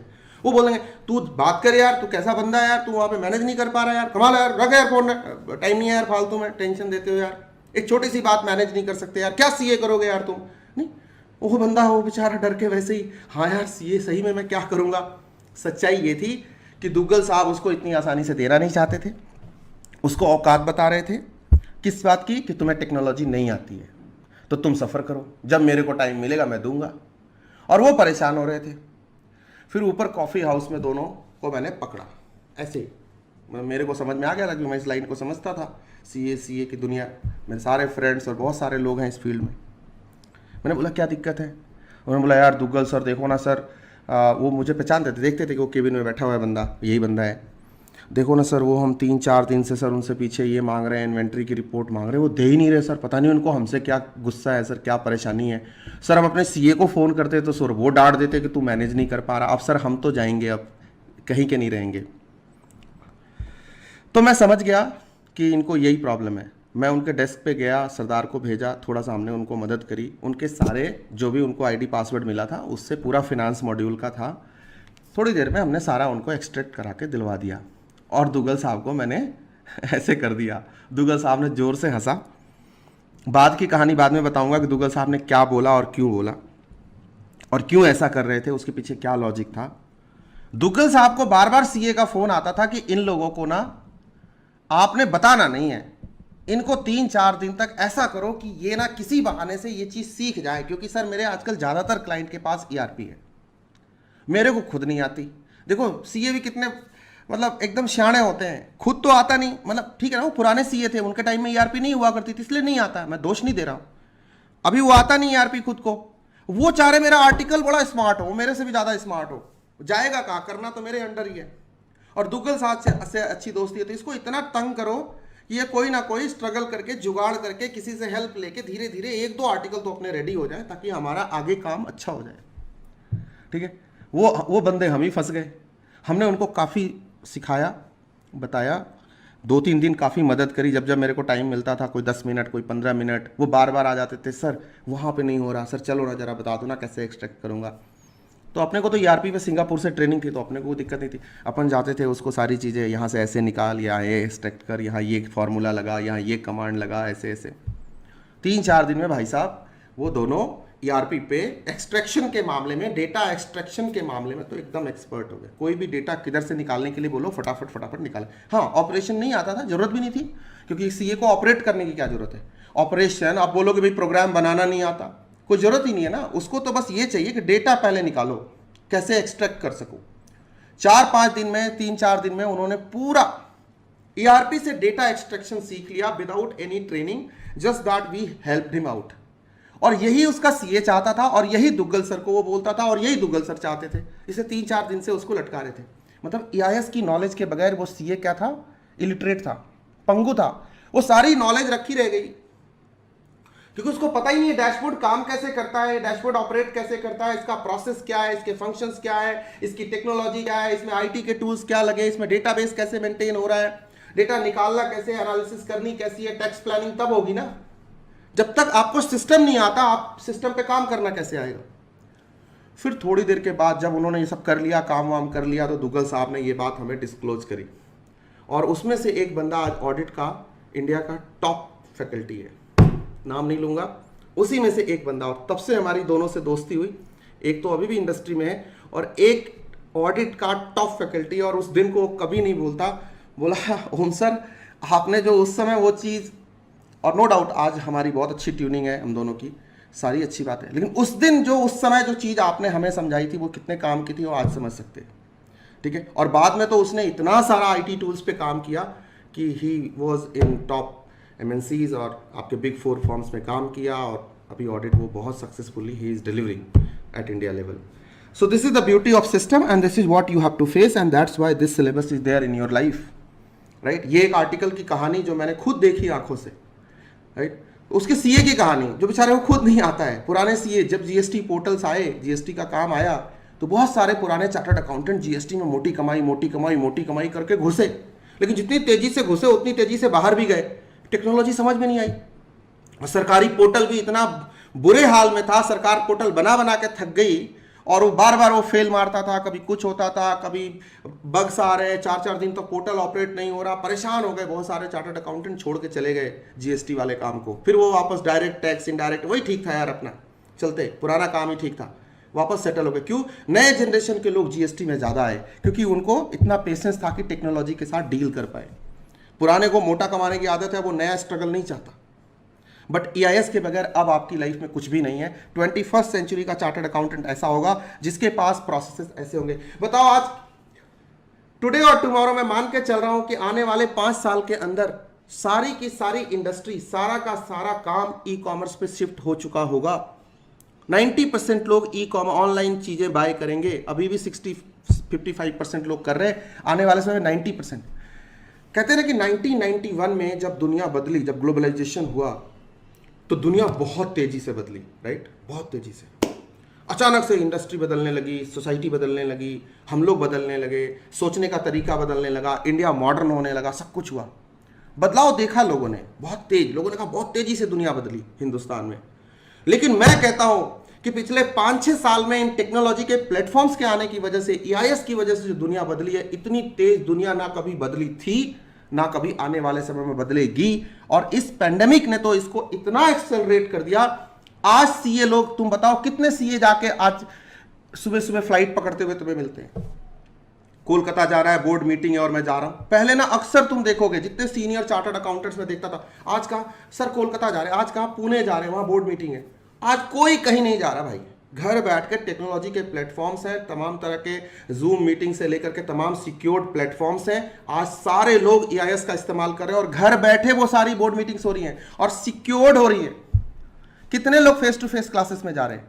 कोई नहीं जा रहा भाई, कोई नहीं जा रहा, घर बैठे सब पढ़ रहे हैं। कैसे? बहुत तेजी से दुनिया बदली। सर ये EIS है, अगर तुम बदल के इसके साथ चलोगे तो सेट रहोगे और नहीं तो उलझ जाओगे। सर इसी से हमारा चैप्टर निकला। ई कॉमर्स पढ़ रहे थे अपन, क्या था, एक बिजनेस प्रोसेस था। और कैसा प्रोसेस था? ऑटोमेटेड बिजनेस प्रोसेस था जो वेब पोर्टल और डैशबोर्ड की मदद से चलता था, payment gateway, internet technology, IT tools की मदद से चलता था। पहले चैप्टर में वही प्रोसेस, ऑटोमेटेड प्रोसेस पढ़ने वाले, चैप्टर नंबर 1। इस प्रोसेस की अकाउंटिंग करने वाले, मैंने कहा ना तुम्हें इसी प्रोसेस की अकाउंटिंग करनी है। यही है तुम्हारा बिजनेस मॉडल, इसी बिजनेस की तुम्हें अकाउंटिंग करनी है। फाइनेंशियल अकाउंटिंग सिस्टम चाहिए सर आपके लिए। ये जो डैशबोर्ड था ये क्या है? अपने आप में एक फाइनेंशियल अकाउंटिंग सिस्टम है। ये सिस्टम बनता कैसे है? इसके कौन कौन से IT टूल है? इंफॉर्मेशन सिस्टम के कंपोनेंट्स क्या है? तो आप अभी बोल रहे थे ना कि सर पेमेंट गेटवे है, सर हार्डवेयर है, सॉफ्टवेयर है, डेटाबेस है, नेटवर्क है, टेलीकम्युनिकेशन है, सर अदर इंफॉर्मेशन टेक्नोलॉजीज है, AI आर्टिफिशियल इंटेलिजेंस है, ये पेमेंट गेटवे है, ये RBI का, ये national payment corporation of India है, नहीं, और इसकी सिक्योरिटी है, इसमें रिस्क होंगे, इसका कंट्रोल। सर चैप्टर नंबर 3 ये सब बताएगा ये सिस्टम बनाते कैसे। इंफॉर्मेशन सिस्टम, चाहे फाइनेंशियल अकाउंटिंग सिस्टम हो, चाहे ऑटोमेटेड बिजनेस प्रोसेस हो, इसमें इसको बनाते कैसे, इसको क्रिएट कैसे करते हैं, और अगर क्रिएट करते हैं तो उसमें क्या क्या रिस्क हो सकते हैं और क्या क्या कंट्रोल्स लगाने पड़ेंगे। से इंटरनेट नहीं है तो क्यों नहीं है? क्या करे कि इंटरनेट हमारा एकदम रोबुस्ट तरीके से काम करे, कभी इंटरनेट का डाउन टाइम ना आए। से टेक्नोलॉजी, हार्डवेयर, सॉफ्टवेयर में बग है, सॉफ्टवेयर में बग है मतलब एरर है, क्यों है? क्या करे कि इसमें बग ना हो, और क्या करे, और क्या malware, hardware, sorry hackers attack करते हैं, हैकर्स हमारे वेबसाइट को हैक कर लेते हैं, तो क्या करें कि हैकर्स हैक ना कर पाए, इंट्रूडर को हम रोक पाए, क्या करें, ऐसा सब सीखेंगे चैप्टर नंबर 3 के अंदर। Chapter number 4 e commerce, M commerce, उसी का तो एग्जाम्पल लिया था। Technologies and emerging technologies, for example हम क्लाउड की सर्विसेज यूज करते हैं, हम मोबाइल कंप्यूटिंग करते हैं। एम कॉमर्स बिना मोबाइल कंप्यूटिंग के तो कर नहीं सकते। हम वो ड्रोन्स का इस्तेमाल कर रहे हैं, वो स्टारशिप लॉजिस्टिक्स का इस्तेमाल कर रहे हैं, वो GPS का इस्तेमाल कर रहे हैं, स्मार्ट होम्स बना रहे हैं, ठीक है, ये सब क्या है? हाँ, सुरंजन ने बोला फायरवॉल इंस्टॉल करते हैं, वही तो रिस्क एंड कंट्रोल का मामला है। ये सब क्या है? ये सब इमर्जिंग टेक्नोलॉजीज है। Cloud computing, grid computing, mobile computing, green computing, bring your own device, internet of things, machine learning, web 3.0, 4.0, ये पढ़ेंगे सब हम e commerce, M commerce and emerging computing technologies के अंदर। सो सर चैप्टर नंबर 4, इसके बगैर ये प्रोसेस नहीं रन हो रहा था, इस प्रोसेस के अंदर ये भी था, इसी से निकला हमारा सिलेबस। ये जो कर रहे हैं ना, यही हमारा सिलेबस है। ये एक एग्जांपल ही पूरा हमारा EIS का सिलेबस है। एंड द लास्ट वन, क्या बैंकिंग के बगैर ई कॉमर्स चलेगा? कोई भी बिजनेस ऑपरेट होगा? और नहीं होगा तो वो बैंकिंग सिस्टम कैसे काम करता है? तो पूरा banking system, core banking system, centralised online real time environment banking system, core banking system पढ़ने वाले, सेंट्रलाइज्ड वे में कैसे काम करता है, किस टाइप के सर्वर होते हैं, कौन कौन से सर्वर क्या क्या काम करते हैं, कैसे ATM काम करता है, कैसे ऑनलाइन पेमेंट सिस्टम काम करती है, कैसे हम ऑनलाइन बैंकिंग करते हैं, कैसे ये UPI से लेकर के तमाम गेटवेज कैसे काम करते हैं, ये सारी चीजें यहां पढ़ने वाले हैं। बैंकिंग के प्रोसेसेस, मतलब चैप्टर 1 to 4 को एक बैंकिंग बिजनेस के अंदर लगाने वाले। तो जो भी चैप्टर 1 to 4 पढ़ेंगे, इधर एक स्पेशल बिजनेस एनवायरनमेंट के अंदर बैंकिंग बिजनेस के लिए कस्टमाइज करके पढ़ेंगे। मतलब chapter 1 to 4 is main EIS and the implementation in banking environment is core banking system. ठीक है, ये है सर हमारा सिलेबस। और इस सिलेबस में खास बात यह है, ध्यान से सुनना, अब मैं तुम्हें लाइन पे ला रहा हूं। सबसे पहले हम इस सिलेबस में पढ़ने वाले हैं बिजनेस प्रोसेस, उसके बाद पढ़ने वाले हैं इसका ऑटोमेशन। ध्यान से सुनना, फ्लो हमारा। इसके बाद हम पढ़ने वाले हैं इंफॉर्मेशन सिस्टम कंपोनेंट्स, ध्यान से सुनना। इसके बाद हम पढ़ने वाले हैं, एक बार हम पहले प्रोसेस पढ़ेंगे, फिर हम IT के तमाम टूल कंपोनेंट्स पढ़ेंगे। IT बहुत कम पढ़ने वाले हैं, 5%, 95% IT का मैनेजमेंट पढ़ने वाले हैं। एक बार ये कर दिया तो हम फिनेंशियल एंड अकाउंटिंग सिस्टम बनाएंगे। फिनेंशियल एंड अकाउंटिंग सिस्टम बन गया, अकाउंटिंग खत्म, ऑडिटिंग चालू। फिर हम पढ़ेंगे एंटरप्राइज रिस्क मैनेजमेंट, बोले तो वही इंटरनल कंट्रोल SA 315 एंड इसका information system control and auditing. तो ऑडिटिंग हमने क्या किया, सबसे पहले बिजनेस प्रोसेस पढ़ा, फिर हमने अकाउंटिंग पढ़ा, उसके बीच में IT का टूल पढ़ा, फिर ऑडिटिंग की, अकाउंटिंग इज ओवर, ऑडिटिंग चालू। और सर इसमें एक और चीज होती है जिसे हम कहते हैं कंप्लायंस, बोले तो लॉ का एस्पेक्ट, रेगुलेटरी कंप्लायंस। ब्रॉडली इतने पार्ट में हमने सिलेबस को बांट दिया। First is process, next is IT tools, third is financial and accounting system. उसके बाद सर हमारा फिनेंशियल एंड अकाउंटिंग सिस्टम के साथ ही आपका आ जाएगा e commerce, M commerce and other technologies. उसके बाद सर ईआरएम एंड इसका, then sir regulatory compliance combined together. इतनी चीजों को मिला के हमारा सिलेबस बनता है ईआईएस। Got it. इसी के हिसाब से सर आगे की मैं प्लानिंग दे रहा हूं आपको कि मैं चैप्टर्स कैसे कवर करूंगा। बुक के चैप्टर जैसे भी हैं, मैं जो चैप्टर का सीक्वेंस लूंगा वो थोड़ा डिफरेंट होगा, क्योंकि इंस्टीट्यूट चैप्टर से नहीं कॉन्सेप्ट से क्वेश्चन पूछता है। और जो कॉन्सेप्ट का फ्लो है, जो पूरा सिलेबस का क्रिएशन है, बिकॉज मैं इसका एक मेंबर रहा हूं इस सिलेबस क्रिएशन का एंड योर मॉड्यूल क्रिएशन का, I know how the syllabus has been created and how the questions are being asked. Question टुकड़ों में पूछे जाते हैं। प्रोसेस को टारगेट किया, कंपोनेंट्स को टारगेट किया, फिनेंशियल अकाउंटिंग सिस्टम को क्रिएट किया, एक बार अकाउंटिंग हो गई, फिर ऑडिटिंग को, ऑडिटिंग वाले एस्पेक्ट को टारगेट किया, एंड फिर सर लीगल एस्पेक्ट को टारगेट किया। ये है क्वेश्चन पूछने का फ्रेमवर्क और ये है हमारा सिलेबस। सर बुक के ऊपर आते हैं, पहले एक बार बुक निकालिए आप अपना, ये एग्जाम्पल के बाद बुक निकालिए और फिर मैं बुक से आपको बताऊंगा कि हम कैसे सिलेबस कवर करने वाले हैं। यही बुक है आपके पास, ये है आपका सिलेबस। ठीक है, आपका जो सिलेबस है इंस्टीट्यूट का वो है automated business process, financial accounting system, information system and its component, e commerce, M commerce, core banking system. हम जो कवर करने वाले हैं, कैसे कैसे करने वाले हैं, वो मैं आपको बता देता हूं, सो दैट कि आपको आगे कोई टेंशन नहीं हो। बहुत सारे बच्चे मेरे से पूछते हैं, इसको मैंने यूनिट्स में बांटा है, कुछ सोच समझ के बांटा है, प्लान्ड वे में दिया है आपको कि चैप्टर्स को नहीं, कॉन्सेप्ट के बेसिस पे हमने चैप्टर्स को तैयार किया है। कवर हमने आपका एज चीज आईसीआई का मॉड्यूल ही किया है, कुछ नई बात नहीं करी है। सबसे पहले हम पढ़ेंगे, जो पहला टॉपिक अपन करने वाले हैं, इंट्रोडक्शन टू बीपीए। दूसरा टॉपिक अपन कवर करेंगे flow chart, DFDs, diagrammatic representation of business, no doubt. Process complete, process complete. Process के बाद मैं जाऊंगा आपके आईटी टूल्स के ऊपर, तो ये वाला चैप्टर अभी नहीं और रेगुलेटरी कंप्लायंस अभी नहीं, जैसा मैंने फ्लो दिया है उसी के हिसाब से पढ़ाऊंगा। रोकूंगा इसको क्योंकि ये ऑडिटिंग का पार्ट है, ये ऑडिट है, ध्यान से सुनो, और ये लॉ है, इसके नीचे वाला लॉ है। तो आपको बताया ना, ऑडिट एंड लॉ बाद में आएगा, अकाउंटिंग पहले कंप्लीट करेंगे सेम पैटर्न में। उसके बाद मैं कराऊंगा chapter 3 unit 1 information system components, जहां मैं हार्डवेयर सॉफ्टवेयर सब बताऊंगा और इसके बेसिस पे will create financial and accounting system of course. And fifth business reporting, data analytics and XBRL। Clear है? तो यहां पे हमने कर लिया फिनेंशियल एंड अकाउंटिंग सिस्टम, बोले तो अपना अकाउंटिंग रेडी, अकाउंटिंग रेडी। अब ऐसा फाइनेंशियल एंड अकाउंटिंग सिस्टम एक बिजनेस का बनाना बहुत जरूरी है, से वो ई कॉमर्स है। Then I will go to 6 chapter 4 unit 1, देन 7 चैप्टर 4 यूनिट 2। ये दोनों यूनिट करूंगा। अगेन इसका implementation in a particular business environment, so e commerce retailing environment. ठीक है, तुम्हें लॉजिक, तुम्हें सीक्वेंस समझ में आएगा, ये किया, ये किया, ये किया, हाँ इसको इंप्लीमेंट कर दिया, अब मेरा काम हो गया। This is logical order. उसके बाद फिर सर हम लौटेंगे ऑडिटिंग के ऊपर। ऑडिट बोले तो फिर उसके बाद 8 ERM, enterprise risk management, risk and control of specific business processes. Then sir इसका अगेन दिस इज ऑडिट, तो sir 9, and then sir of course core banking system 10, और सर इसका regulatory compliance law, this is 11। एक law sir यहां भी है, regulatory compliance 11। All regulatory compliances compile together. ऐसे हम पढ़ने वाले, इस सीक्वेंस में हम अपने सिलेबस को कवर करने वाले हैं। किसी को कोई शक, किसी को डाउट, कुछ पूछना है तो पूछ लो।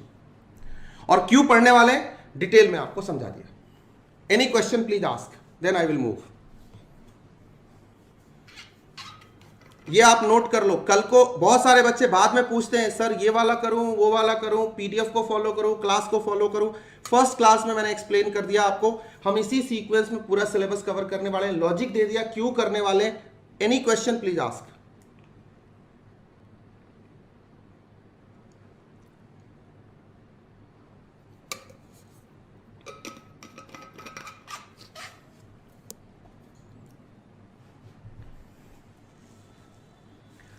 हाँ, ये अपने बुक में मार्क कर लो, हमारा सीक्वेंस ये रहेगा, अपने बुक में मार्क कर लो, अलग से नोटिंग नहीं करनी, बुक में मार्क कर लो, बस बुक है तुम्हारे पास, मार्किंग कर लो।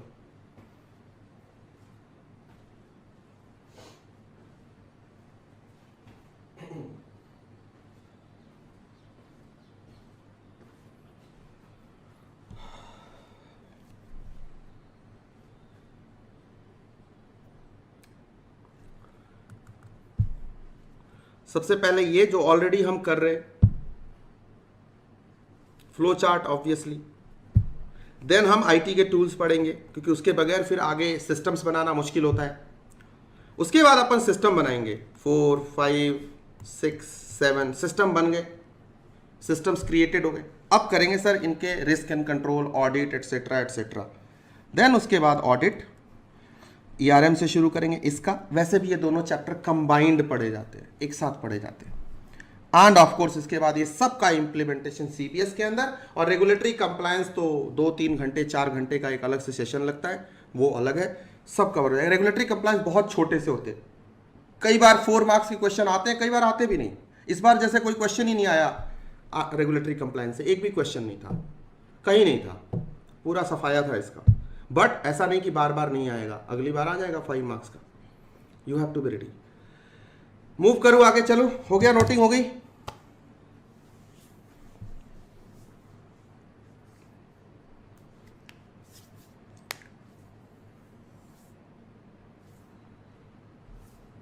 हाँ ठीक है, हो जाएंगे।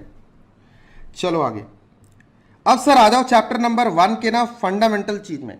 अब उससे पहले ना मैं चैप्टर 1 शुरू करूं, let me tell you this is a very very hot chapter again as far as exam point of view is concern. और सर वेटेज बता देता हूं इस चैप्टर का, खास करके यूनिट 1 का। आई am going unit by unit. Unit 1 का 4 to 6 मार्क्स। यस, इसमें अमेंडमेंट्स हैं और अमेंडमेंट से क्वेश्चन आएंगे, इसमें अमेंडमेंट्स हैं, बी रेडी फॉर दैट। चलो आगे चलते हैं। इस चैप्टर में अपन क्या करने वाले हैं, प्रोसेस का ऑटोमेशन पढ़ने वाले। पहला क्वेश्चन क्या पढ़ने वाले, पहला टॉपिक क्या पढ़ने वाले, ईआईएस फर्स्ट इंट्रो पार्ट। और एक पहले सवाल पूछूंगा, आप में से सबको बताना है मेरे को, यार इस सिलेबस का नाम ईआईएस क्यों रखा। इसको इंस्टीट्यूट बीआईएस रख सकता था, business information system, management information system, या ओनली इंफॉर्मेशन सिस्टम। ये सब ना रख के और भी बहुत कुछ सोच सकता था इंस्टीट्यूट, आईटी रख सकता था, कुछ भी रख सकता था। बट इंस्टीट्यूट ने इसका नाम ईआईएस ही क्यों रखा, ऐसा कभी सोचा तुमने? जितने सारे ऑप्शन थे ना, बहुत पॉपुलर है, एमबीए करने जाओगे लोग एमआईएस पढ़ते, और कई जगह तुम बीआईएस बिजनेस इंफॉर्मेशन सिस्टम, पुराने आईटी में चैप्टर ही था पूरा बिजनेस इंफॉर्मेशन सिस्टम का। लेकिन ईआईएस क्यों रखा? देखो, तो only difference is, let me tell you, मुझे पता है तुम नहीं बताने वाले हो, only difference is the E, मतलब इट्स इजी, इसीलिए ईआईएस रखा, राइट? नहीं, only difference is the enterprise. Can somebody tell me what is the difference between business and enterprise? Chapter number, lecture number 1 से बताओ, जो इंट्रो लेक्चर कराया था ईआईएसएसएम का कंबाइंड, उससे मुझे बताओ what is the difference between enterprise and business, बता सकते हो? एनीवन?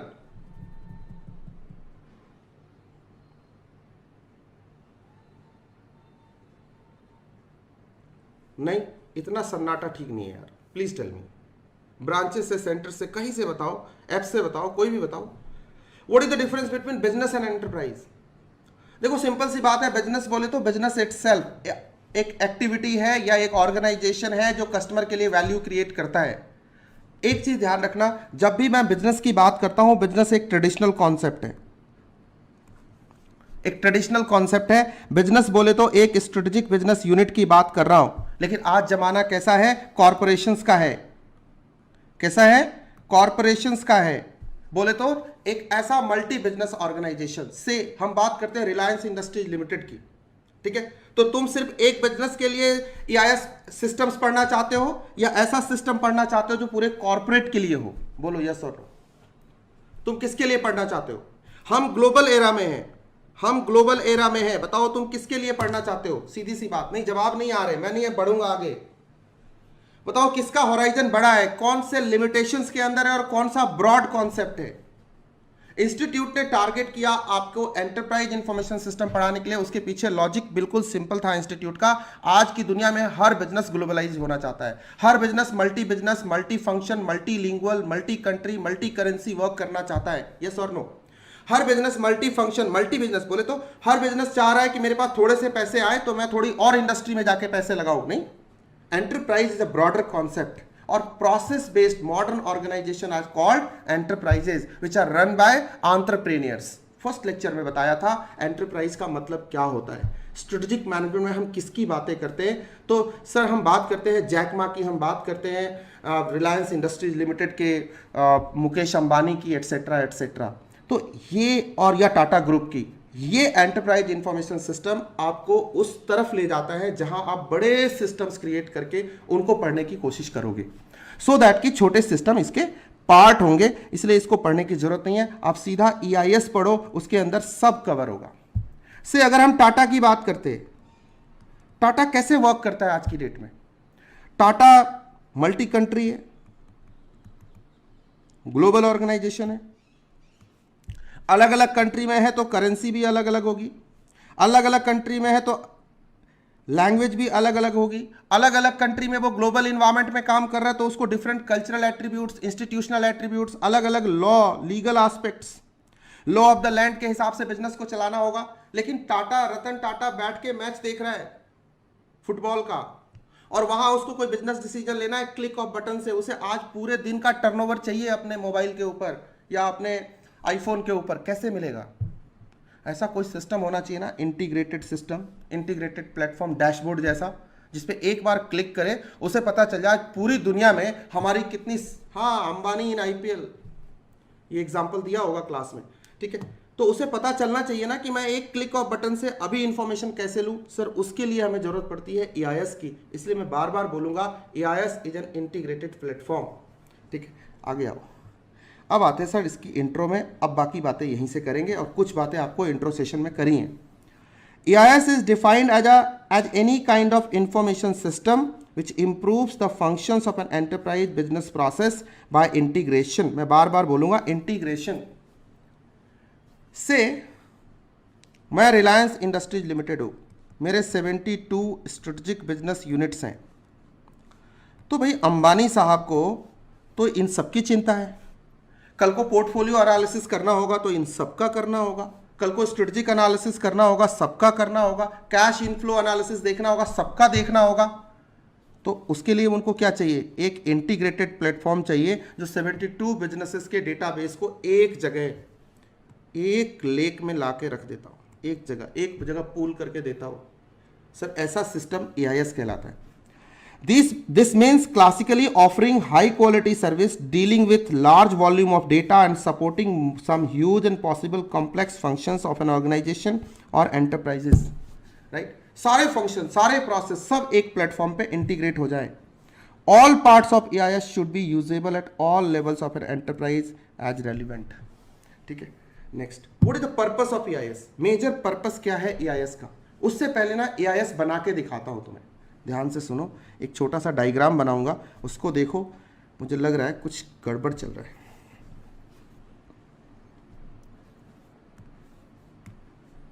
ठीक है, इधर देखो,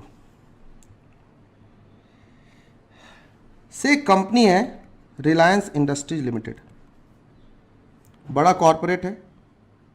उस कंपनी के अंदर भी हायरार्की होगी, उस बिजनेस के अंदर भी हायरार्की होगी।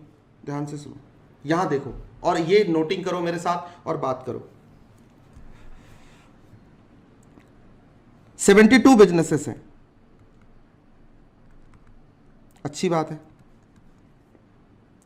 हर एक बिजनेस कैसे काम करता होगा, एक एक इंडिविजुअल बिजनेस की बात करता हूं। हर बिजनेस के कुछ फंक्शंस होंगे, राइट? फंक्शंस से सेल्स होगा, मार्केटिंग होगी, R&D होगा, प्रोडक्शन होगा, फाइनेंस होगा, ह्यूमन रिसोर्स मैनेजमेंट होगा, IT डिपार्टमेंट होंगे, ये सारे डिपार्टमेंट्स होंगे। ये सारे डिपार्टमेंट काम करते होंगे day to day work, day to day execution करते होंगे। से प्रोक्योरमेंट डिपार्टमेंट है, बहुत सारा माल खरीदता होगा, R&D डिपार्टमेंट है, बहुत सारा रिसर्च करता होगा, प्रोडक्ट डिजाइन बनाता होगा, प्रोडक्शन करता होगा। कितना प्रोडक्शन, कितना माल खरीदा, कितने किस टाइप का माल बनाया, कितने पैसे अक्वायर किए, कितने पैसे इन्वेस्ट किए, कितना डिविडेंड डिस्ट्रीब्यूट किया, कितने लोग हायर किए, कितने लोगों को ट्रेनिंग दी, कितने लोगों को प्रमोशन दिया, क्या क्या IT के अंदर किया, क्या क्या मार्केटिंग करी, सेल्स करी, कितना रेवेन्यू आया। ये सब ट्रांजेक्शन्स होते होंगे ना, day to day transactions, daily basis पे सब डिपार्टमेंट अपने अपने काम कर रहे हैं, एग्जीक्यूट कर रहे हैं। सर इनके लिए ना एक सिस्टम चाहिए। कैसा सिस्टम? IT इनेबल्ड सिस्टम चाहिए। एक ऐसा ऑर्गेनाइजेशन जिसके बेस में, जिसके नींव में IT है। बोले तो हार्डवेयर है, सॉफ्टवेयर है, डेटाबेस मैनेजमेंट सिस्टम है, टेलीकम्युनिकेशन है, नेटवर्क है, and other information processing systems है। इन सब को कंबाइंड टुगेदर हम IT टूल्स बोलते हैं। ठीक है, application of hardware, software, database management system, telecommunication network, other information processing technology, इन सब को कंबाइंड टुगेदर क्या बोलते हैं? IT टूल्स बोलते हैं। मतलब मैं ये कह सकता हूं कि इस बिजनेस का जो इंफॉर्मेशन सिस्टम है, जो काम करने का तरीका है, जो बिजनेस को ऑपरेट करने का तरीका, ये कैसा है? कंप्यूटराइज्ड है।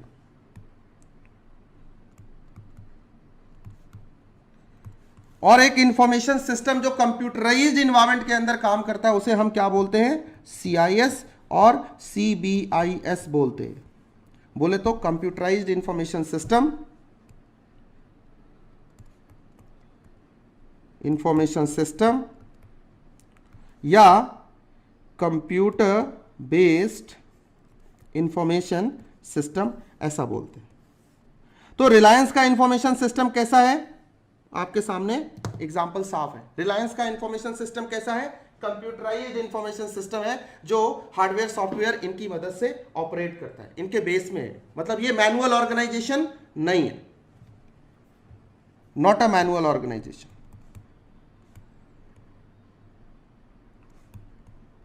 अब सर बात करते हैं, ये तो होगी, स्टैब्लिश हो गई। अब सेल्स वाला, R&D वाला, प्रोडक्शन वाला, फिनेंस, HR और IT वाला बहुत सारा काम करता होगा।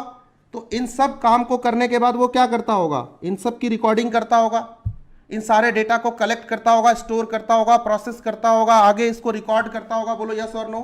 और जब भी किसी मैनेजर को या मुकेश अंबानी को या टॉप मैनेजमेंट को या मिडिल लेवल मैनेजमेंट को उस इंफॉर्मेशन की रिक्वायरमेंट होती होगी, वो सीधा वो डेटा उनको सप्लाई कर देता होगा through an integrated system. Sir इस सिस्टम को हम बोलते हैं TPS। इसका फुल फॉर्म होता है, ध्यान से नोट करो, ट्रांजैक्शन प्रोसेसिंग सिस्टम। क्या बोला मैंने? Transaction processing system. पहला सब सिस्टम पढ़ाया आपको किसी भी ऑर्गेनाइजेशन के अंदर, जो पहला सब सिस्टम होता है वो होता है TPS। आज के क्लास में यही सब सीखना है। आगे इन सब के एक्सटेंशंस होंगे, ये चीजें बार बार हर लेक्चर में आएंगी, इसलिए मैं आज बता रहा हूं वो सारी बातें जो मैं हर लेक्चर में यूज करने वाला हूं। TPS and we are studying technically, not मतलब जोक्स नहीं कर रहे, गप्पे नहीं मार रहे, टेक्निकली पढ़ रहे हैं EIS को, ताकि हमें EIS समझ में आनी शुरू हो जाए, हमें समझ में आए कि किसी भी बिजनेस के अंदर होता क्या है, और जैसा होता है वैसा ही हमारे मॉड्यूल में लिखा होगा आगे। ठीक है, TPS। तो पहले लेयर के ऊपर, फंक्शनल लेवल के ऊपर, या कह सकता हूं कि लोअर लेवल के ऊपर, लोअर लेवल पे या सुपरवाइजरी लेवल जिसको तुम बोलते हो ऑर्गेनाइजेशन का, वहां कौन सा सिस्टम काम करता है? वहां सिस्टम काम करता है ट्रांजैक्शन प्रोसेसिंग सिस्टम। जो भी आज जितना भी मैं माल बेचूंगा वो सब किसी सिस्टम के अंदर रिकॉर्ड होगा। से टैली में जाके रिकॉर्ड हो गया। तो टैली क्या है? टैली एक टाइप का TPS है। Tally is a type of TPS। BG क्या है? BG सॉफ्टवेयर क्या है? एक TPS है, ट्रांजैक्शन प्रोसेसिंग सिस्टम है, जो डे टू डे बिजनेस के ट्रांजैक्शन को रिकॉर्ड करके एक सिस्टम का हिस्सा बना देता है। लेकिन क्या बिजनेस में सिर्फ यही होता है? इसके आगे कुछ नहीं होता? नहीं सर, इसके आगे भी होता है। ध्यान से सुनो। अब तुम रिलायंस के किसी भी ऑफिस में एंट्री मारो, देखो जस्ट इमेजिन करते रहो मेरे साथ और एंट्री मारते रहो और देखो तुमसे क्या निकल के आता है। तुम सबसे पहले किसी भी रिलायंस के ऑफिस में जाओ, तुम्हें ना सबसे पहले एक फ्रंट डेस्क मिलेगा। हाँ भैया किस लिए आए हो? तो मुझे ओम सर से मिलना है। अच्छा ओम सर आईटी डिपार्टमेंट में, अच्छा क्या काम है आपको? तो अपना कार्ड निकालेगा वो बंदा, कार्ड देगा, ये है मैम मीटिंग है। तो मैडम क्या करेगी, जो सामने फ्रंट डेस्क पे मैडम बैठी है वो क्या करेगी, फटाफट कंप्यूटर ऑन करेगी और एक गूगल प्लानर निकालेगी, उसमें देखेगी ओम सर की आज मीटिंग थी क्या? हाँ ओम सर की मीटिंग है। अच्छा राहुल देव, अच्छा Rahul Dev meeting at 10:30 PM। Okay okay okay sir आप बैठिए बैठिए, मैं ओम सर से अभी बात करके बताती हूँ। आप ध्यान से सुनो, ये क्या चल रहा है? ये meeting planning, scheduling, reporting, report आ रहे हैं जा रहे हैं, कुरियर आ रहा है जा रहा है, ये सब चीज नहीं एडमिनिस्ट्रेशन हो रहा है ना डे टू डे लाइफ में बिजनेस का। बिजनेस ऑफिस के अंदर वो फ्रंट डेस्क जो मैनेज कर रहा है, ये सब क्या चल रहा है? फ्रंट ऑफिस बोलते हैं ना, बोलो ना यस और नो। फ्रंट ऑफिस बोलते हैं ना, किसी को मेल जाना है, किसी को मेल आना है, बॉस की सेक्रेटरी उसकी मीटिंग मैनेज कर रही है, ये कर रही है। बिजनेस में चलता रहता है ना ये कॉन्टिन्यूअस, ये एक्टिविटी, ये भी तो एक्टिविटी है, ये भी तो रिकॉर्ड होनी चाहिए कि ओम त्रिवेदी ने आज किस किस से मीटिंग करी। आज हमारे कस्टमर केयर डिपार्टमेंट ने कितने कॉल लगाए, कितने लोगों को फोन करके पूछा आपको लोन चाहिए क्या? नहीं। और कई बार तुम कॉल करते हो किसी किसी ऑफिस में से, तुम एयरटेल वाले को फोन करते हो, उससे तुम उसके कस्टमर केयर को या बैंक के कस्टमर केयर को, लिखा जाता है तकनीकी कारणों से, ट्रेनिंग रीजन की वजह से हो सकता है आपके कॉल को रिकॉर्ड किया जाएगा। ये नालायक कौन है करने वाला? किसने उसको दी? परमिशन मांगता है, आप ओके करते हो तो रिकॉर्ड करता है। ये कौन है? इस सिस्टम, इस एक सब सिस्टम है हर बिजनेस के अंदर होता है जिसे हम कहते हैं OAS, ऑफिस ऑटोमेशन सिस्टम। पूरे ऑफिस को ऑटोमेट करना है साहब। पूरे ऑफिस में जो भी डे टू डे एक्टिविटीज हो रही है ना, लोगों से कोऑर्डिनेशन, इधर का डेटा उधर जा रहा है, उधर से रिपोर्ट आ रही है, चिट्ठियां भेजी जा रही हैं, ये है वो है, कुरियर आ रहे हैं जा रहे हैं, क्या क्या हुआ सब रिकॉर्ड करो। सर ये है मिडिल लेवल पे होता है ये, इसे हम कहते हैं नॉलेज लेवल। क्यों चाहिए? क्योंकि बिजनेस को पता होना चाहिए कि हमारा एग्जीक्यूटिव, हमारी कस्टमर केयर की मैडम कैसे, आंटी कैसे बात करती है दूसरों से, गाली गलौज करके बात करती है, ठीक से बात करती है। तो ध्यान से जब भी किसी बिजनेस के अंदर काम करो, तुम पे भाई नजर है। कहते ना एक फिल्म का डायलॉग है, अब्दुल है नाम मेरा, सब पे नजर रखता हूं। ये EIS बड़ी कमीनी चीज है, ये सब पे नजर रखती है, तुमको ध्यान रखना है। सर ये मिडिल लेवल है, इसे हम नॉलेज लेवल बोलते हैं। आगे बात यहीं खत्म नहीं होती, इसी लेवल पे एक और सिस्टम होता है नॉलेज लेवल पे, जिसे हम कहते हैं KMS। ध्यान से सुनना, एक और सब सिस्टम होता है जिसे हम कहते हैं नॉलेज मैनेजमेंट सिस्टम। पढ़ाया आपको, इसका ब्रीफ थोड़ा सा बताया, अभी एक्सप्लेन कर रहा हूं, सुनना है। ये बहुत ज्यादा नोटिंग नहीं करनी, इसकी एक्सप्लेनेशन नोट नहीं करनी, बस ये सुनना है। आपको पता होना चाहिए कि कितने सब सिस्टम्स होते हैं और कैसे हमारा EIS बनता है। ठीक है, मॉड्यूल में ये सब जगह चर्चा है, बट ये डायग्राम बना के चर्चा नहीं है। मैं उसको एज इट इज डायग्राम में डाल दूंगा ताकि तुम कभी कंफ्यूज नहीं होगे। ध्यान से सुनो, नॉलेज मैनेजमेंट सिस्टम होता क्या है बिजनेस के अंदर? बहुत ही सिंपल चीज होती है। मैंने एक प्रोसेस रन किया, फोर्ड ने एक प्रोसेस रन किया जो BPR में तुमको कभी पढ़ाया। कितने स्टेप थे? 14 स्टेप। कितना टाइम लगा? 6 दिन लगे सर, 7 दिन लगे सर। ठीक है, अच्छा कितना माल मंगाया था? इतना। किस प्राइस में मंगाया था? इतना। अच्छा ये बिजनेस को कैसे पता चलेगा? आज से 6 साल बाद जब वो चेक करने की कोशिश करेगा, सर वो जाएगा डेटाबेस में, देखेगा आज से 6 साल पहले हम कैसे करते थे। अच्छा ये जो अभी जो 2 प्रोसेस कंपेयर कर रहे थे अभी थोड़ी देर पहले, महेंद्र सिंह धोनी वाला और रविंद्र जडेजा वाला, ये मुझे कैसे पता है कि पहले फ्लिपकार्ट ऐसे काम करता था, अब फ्लिपकार्ट ऐसे काम करता है? ये नॉलेज बेस है, कंपनियां ही बताती हैं, उन्हीं के पास हिस्ट्री है उनकी, उसी से हमें पता चलता है पहले कैसे काम करते थे, अब कैसे काम करते हैं। ये अल्फ्रेड चांडलर ने स्ट्रैटेजी स्ट्रक्चर रिलेशनशिप दिया। 50 साल तक कंपनियों को स्टडी किया। क्या स्टडी कर रहा था?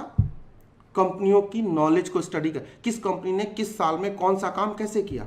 नहीं तो इसका मतलब कंपनियां उसका रिकॉर्ड कीपिंग रखती होंगी।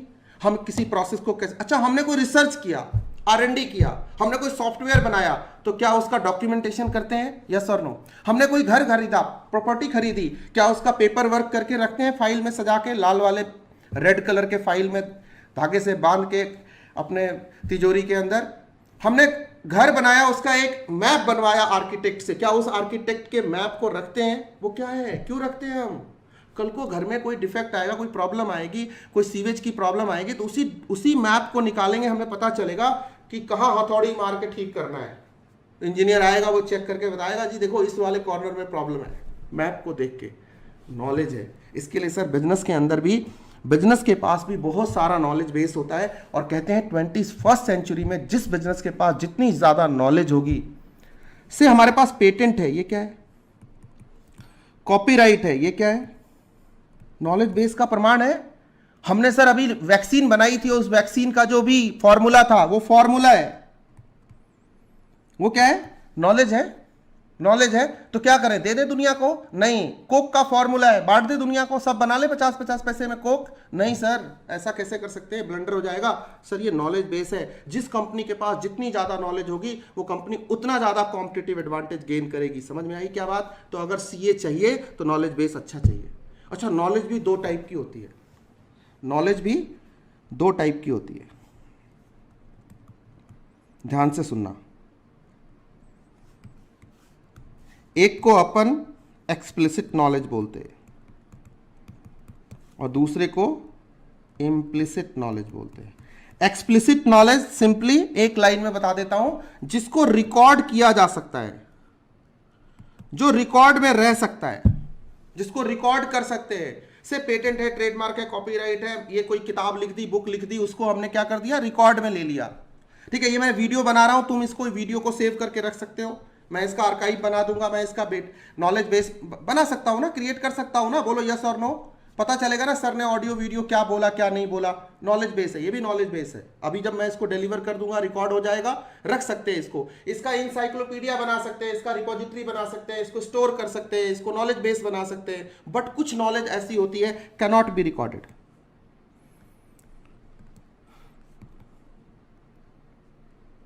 जिसे हम टैसिट नॉलेज भी बोलते हैं, पैसिव नॉलेज भी बोलते हैं। ये रिकॉर्ड नहीं हो सकता।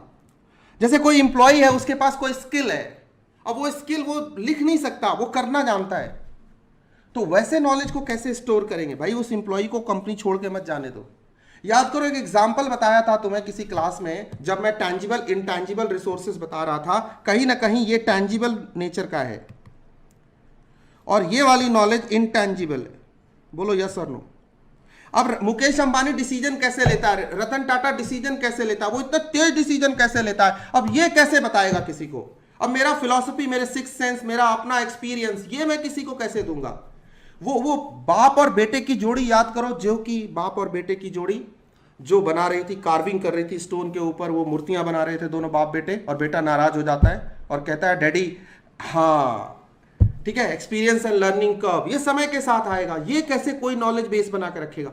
तो बाप और बेटे में लड़ाई होती है, बेटा कहता है पापा आपने ही मुझे कार्विंग करना सिखाया, आप तो इतनी अच्छी बना लेते हो मूर्ति, मेरी वाली आपके जैसी क्यों नहीं बनी? मैं नहीं मतलब मैं नहीं क्या सर, वो एक्सप्लिसिट नॉलेज है, वो बाप चाह के भी ट्रांसफर नहीं कर सकता, वो आदमी जब तक जिंदा है उसी के साथ रहता है। चला, अब मैं किसी एग्जाम्पल को कैसे पुट करता हूं, अब मैं ये कैसे किसी को सिखाऊंगा? मेरे दिमाग में क्या चल रहा है, मेरा सिक्स सेंस, मेरे जो अंदर के इनहेरेंट जो इनबिल्ट स्किल्स हैं, वो सब इम्प्लिसिट है, ये रिकॉर्डेबल नहीं होता है। बट इस बंदे को तो अपने साथ रख सकते हैं ना, जिसके पास इम्प्लिसिट नॉलेज है। इसीलिए कंपनियां अपने वैल्यूएबल इंप्लॉइज को, गुड पीपल को जाने नहीं देती है, कहती है भाई रुकने का क्या लोगे, कंपनी छोड़ के मत जाओ, because you are my asset. Getting the point? तो सर इसके लिए चाहे एक्सप्लिसिट हो या इम्प्लिसिट हो, इसके लिए सर हमारे पास इंफॉर्मेशन सिस्टम होगा। कंपनियां देखो कितनी छोटी छोटी बात को रिकॉर्ड करती है, कैन यू बिलीव दिस? और यही तो उसकी सक्सेस का कारण है, यही तो उसका लर्निंग कर्व है, यही तो एक्सपीरियंस कर्व है, जो बैलेंस शीट में नहीं दिखता बट कल को उस कंपनी के वर्थ में कंट्रीब्यूट करता है, नेट वर्थ में कंट्रीब्यूट करता है। ये भी बात समझ में आ गई? चलो जी और आगे चलते हैं। अब बात करते हैं सर प्योर मैनेजरियल लेवल की।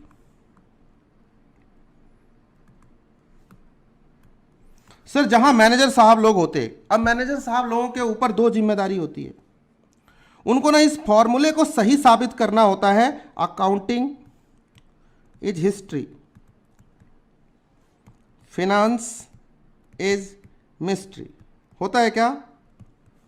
क्यों बोला ऐसा? क्योंकि सिंपल सी बात है, मैनेजर के सामने दो टाइप की प्रॉब्लम होती है, एक मैनेजमेंट इंफॉर्मेशन सिस्टम और एक डिसीजन सपोर्ट सिस्टम। दो टाइप के सब सिस्टम्स होते हैं मैनेजरियल लेवल पे।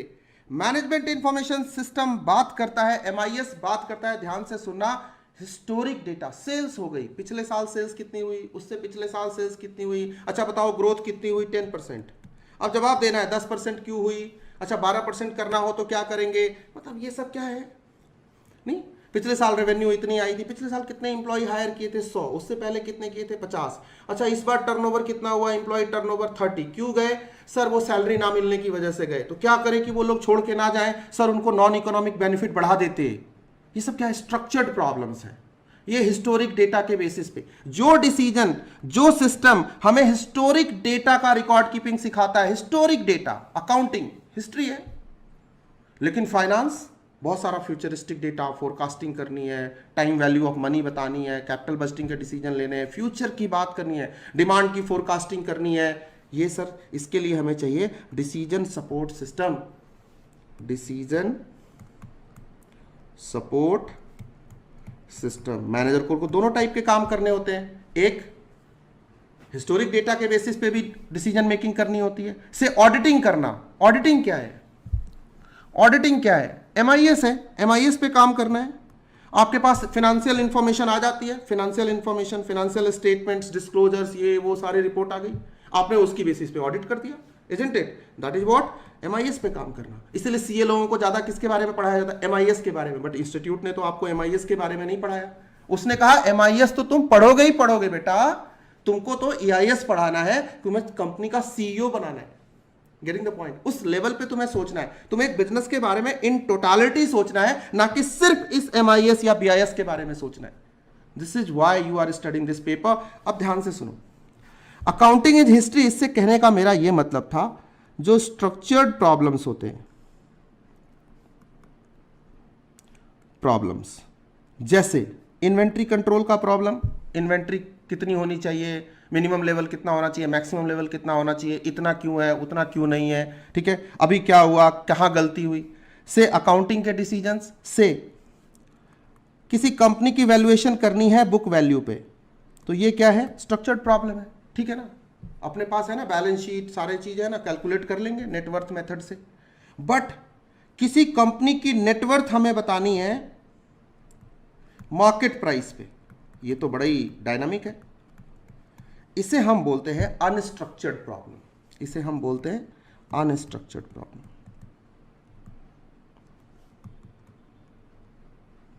तो ध्यान रखना एक मेरी छोटी सी बात, स्ट्रक्चर्ड प्रॉब्लम्स के लिए हमारे पास होता है एमआईएस और अनस्ट्रक्चर्ड प्रॉब्लम्स के लिए हमारे पास होता है डीएसएस। डिटेल में आपको नहीं पढ़ना, बट इतना जानना जरूरी है कि जो फ्यूचरिस्टिक डिसीजन होते हैं उसके लिए डिसीजन सपोर्ट सिस्टम होता है, और जो हिस्टोरिक डेटा पे बेस्ड डिसीजन होते हैं मैनेजरियल लेवल पे, उसके लिए हमारे पास मैनेजमेंट इंफॉर्मेशन सिस्टम होता है, ठीक है। अब ध्यान से सुनो, इतनी बात नोट कर ली तुमने, पहले इतना नोट कर लो फिर मैं आगे बात करूँ। पहले इतना सिस्टम बना लो, एक सिस्टम अभी ये रह गया है, इसके बारे में अब बात करूंगा,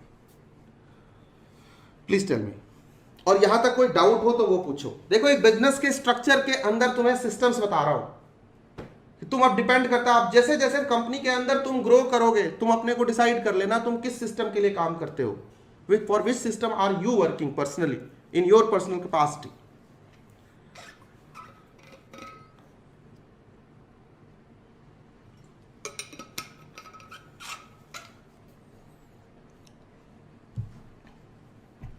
डन है। अब ध्यान से सुनो, अब हम बात करेंगे टॉप लेवल की, या इसी को बोलेंगे हम स्ट्रेटेजिक लेवल। अब ऐसे सोचो, कंपनी का सीईओ, कंपनी का सीएफओ, वो डिसीजन किसके बेसिस पे लेता होगा, जरा सोच के देखना, क्या वो टीपीएस के लेवल पे लेता होगा ना, इससे क्या लेना देना, क्या वो ट्रांजैक्शन प्रोसेस करने जाएगा और फिर उसका डेटा ना, उसको लेना देना नहीं। क्या office automation system, knowledge management system को रन करता होगा, नहीं। अगर वो करना ही था तो ये मैनेजर्स क्यों रखे थे, ये मैनेजर के लेवल पे ये सारा कंपाइल होके नीचे के ये तीनों system OAS, KMS and TPS, MIS और डीएसएस को सपोर्ट करते हैं, और टॉप मैनेजमेंट के पास सिर्फ पहुंचता है MIS plus DSS is equal to EIS. Sir EIS मतलब एंटरप्राइज इंफॉर्मेशन सिस्टम, नहीं नहीं नहीं, एक साहब ने तो इसी को ईआईएस बना करके पढ़ा दिया था पूरा बैच, जब नया नया EIS आया था तो एक साहब थे, बड़े साहब थे, उन्होंने इसी को EIS मान के पूरा सिलेबस पढ़ा लिया। अगले बैच में उनको पता चला, उन्होंने तो बहुत बड़ा ब्लंडर कर दिया, चालाकी से उस लेक्चर को गायब किया इंडस्ट्री से, मार्केट से, यूट्यूब से, और वापस से लेके आए। किसी का चोरी किया होगा, बाद में अकल आ गई होगी, और फिर उन्होंने उसको पढ़ाया। EIS कुछ अलग होता है, ये EIS होता है, ध्यान से सुनना, एग्जीक्यूटिव, मैं इशारों इशारों में बहुत सारी बातें कर देता हूँ, इंफॉर्मेशन सिस्टम, ठीक है, समझने वाले समझ जाते हैं। एग्जीक्यूटिव इंफॉर्मेशन सिस्टम मतलब टॉप मैनेजमेंट पे बैठे हुए लोग जिस सिस्टम्स के थ्रू काम करते हैं, but this is not enterprise information system. ये तो मैंने लेवल, मैनेजरियल लेवल के हिसाब से बात करी। ध्यान से सुनेंगे मेरे सारे बच्चे, आपने स्ट्रेटेजिक मैनेजमेंट इसीलिए पहले पढ़ा है। आपने क्या पढ़ा था? ये जो स्ट्रक्चर है ये एक स्ट्रेटेजिक बिजनेस यूनिट का है, बिजनेस लेवल का है, ध्यान से सुनना। और बिजनेस लेवल पे 3 लेवल होते हैं, top level, middle level, lower level. Middle level पे हमने 2 लेवल बना दिया, एक कहा हमने मैनेजेरियल लेवल और एक कहा हमने नॉलेज लेवल, राइट। बस ये डिफरेंस कर दिया ना मैंने, ये बनाया।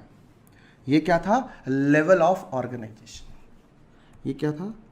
Levels of organisation. इसके बेसिस पे इंफॉर्मेशन सिस्टम मैंने बनाए। वो कौन कौन से बनाए? आपको बस अभी बनाए ऊपर, TPS बोलो, OAS बोलो, KMS बोलो, ध्यान से सुनो, MIS बोलो, DSS बोलो और EIS, ठीक है। टॉप लेवल के लिए EIS, मिडिल लेवल के लिए 4 और लोअर लेवल के लिए TPS। डन है? तुमने स्ट्रेटेजिक मैनेजमेंट में एक कॉन्सेप्ट और पढ़ा, ध्यान से सुनना, strategic level, levels of organisation, है ना, और लेवल्स ऑफ स्ट्रैटेजी पढ़ा। लेवल्स ऑफ स्ट्रैटेजी पढ़ा? बोलो यस और नो, खोल के बोलो, दिल खोल के बोलो, पढ़ा ना? वहां क्या पढ़ा था तुमने? Corporate level, business level, functional level. अभी तुम्हें समझ में आ गया ना? बिजनेस एंड फंक्शनल लेवल पे हमारे पास क्या है? Top level, middle level, lower level. बात समझ में आ गई? इस कॉर्पोरेट लेवल का मतलब क्या होता है? This is enterprise. से अपने पास ऐसे 72 बिजनेसेस हैं, ठीक है। से ध्यान से सुनना, ध्यान से सुनना, कोई बात बता रहा हूं, बहुत यूनिक बता रहा हूं। समझने के लिए ये 2 बातें समझना बहुत जरूरी है, और आपको समझ में आ रहा है इसलिए आपने SM पहले पढ़ रखा है, और जिन्होंने नहीं पढ़ रखा वो बस समझ लें कि भाई लेवल ऑफ ऑर्गेनाइजेशन 2 तरह की होती है। एक जो बिजनेस का लेवल, एक मैं बात करूं रिलायंस जियो की, तो वहां पे top level, middle level, lower level होगा। लेकिन बात करूं रिलायंस इंडस्ट्रीज लिमिटेड की, उस कॉन्ग्लोमेरेट की, उस कॉर्पोरेट की, तो उसके नीचे बिजनेस एंड फंक्शनल लेवल होंगे। और इसके लेवल पे जो इंफॉर्मेशन सिस्टम थे, TPS, OAS, KMS, MIS, DSS, EIS, ये हर एक 72 के 72 बिजनेसेस के होंगे। मतलब ऐसे 72 पिलर्स, पिरामिड्स होंगे उस कंपनी के अंदर। ये सबको जोड़ दिया एक प्लेटफॉर्म के ऊपर, वो बना मेरा enterprise information system corporate level पे, जहां मुकेश अंबानी बैठ के 72 पिलर्स का इंटीग्रेटेड फॉर्म देखता होगा। बोलो यस और नो, वो है EIS। बात क्लियर हुई? मतलब ऐसा पिलर, रिलायंस जियो का अलग होगा, Reliance petroleum, Reliance petrochemical, Reliance retail, Reliance fashion, Reliance jewellers, Reliance trends, Reliance fresh, सबके ऐसे होंगे। ये वाला सबका होगा, और सबको हमने टेक्नोलॉजिकली इनेबल्ड किया। और ये 72 के 72 पिलर्स को कंबाइंड करके, इंटीग्रेट करके, ऐसे 72 को एक सिस्टम, एक प्लेटफॉर्म, एक डेटाबेस के ऊपर लाके डाल दिया, कॉमन डेटाबेस के साथ। सर इसको हमने EIS बोला। और ERP एक ऐसा ही सॉफ्टवेयर है, CBS core banking system, banks का एक ऐसा ही सॉफ्टवेयर है जो इन सारे को एक प्लेटफॉर्म पे इंटीग्रेट करता है, उसे ERP कहते हैं। मतलब एक छोटा बिजनेस हो, एक सिंगल यूनिट हो, या एक बहुत बड़ा कॉर्पोरेट हो, हम दोनों के लिए तैयार है। वही सिलेबस में यही चीज को आप पढ़ने वाले हो पूरे EIS के अंदर। ERP, enterprise resource planning, basically this is the syllabus. And what is ERP, उसकी डेफिनेशन दे देता हूं, छोटी सी डेफिनेशन देता हूं। EIS, or ERP, is a ध्यान से सुनो, मल्टी फंक्शनल, क्या सारे फंक्शन इसमें होंगे? मल्टी प्रोसेस, सारे प्रोसेस होंगे बिजनेस के जितने भी होंगे। और अब जो बोलने वाला हूं मल्टी बिजनेस, क्या हमारे पास रिलायंस इंडस्ट्री लिमिटेड के अंदर 72 स्ट्रेटेजिक बिजनेस यूनिट थे, सारे इंटीग्रेट हो जाएंगे? ध्यान से सुनना, EIS और ERP इज, अब किसी के 100 बिजनेसेस होंगे तो 100, किसी के 5 होंगे तो 5, और किसी का 1 होगा तो 1, all is EIS, isn't it? So EIS और ERP is a multi functional, multi process, multi business. अब जब मल्टी बिजनेस है तो भाई अलग अलग कंट्री में भी ग्लोबल दुनिया है, मल्टी कंट्री, मल्टी कंट्री होगी तो मल्टी करेंसी भी होगी। बोलो यस और नो? मल्टी करेंसी भी होगी, अलग अलग देश में अलग अलग करेंसी चलती है, अलग अलग देश में अलग अलग मल्टीलिंगुअल, कस्टमाइजेबल सॉफ्टवेयर, ठीक है, which works in an integrated manner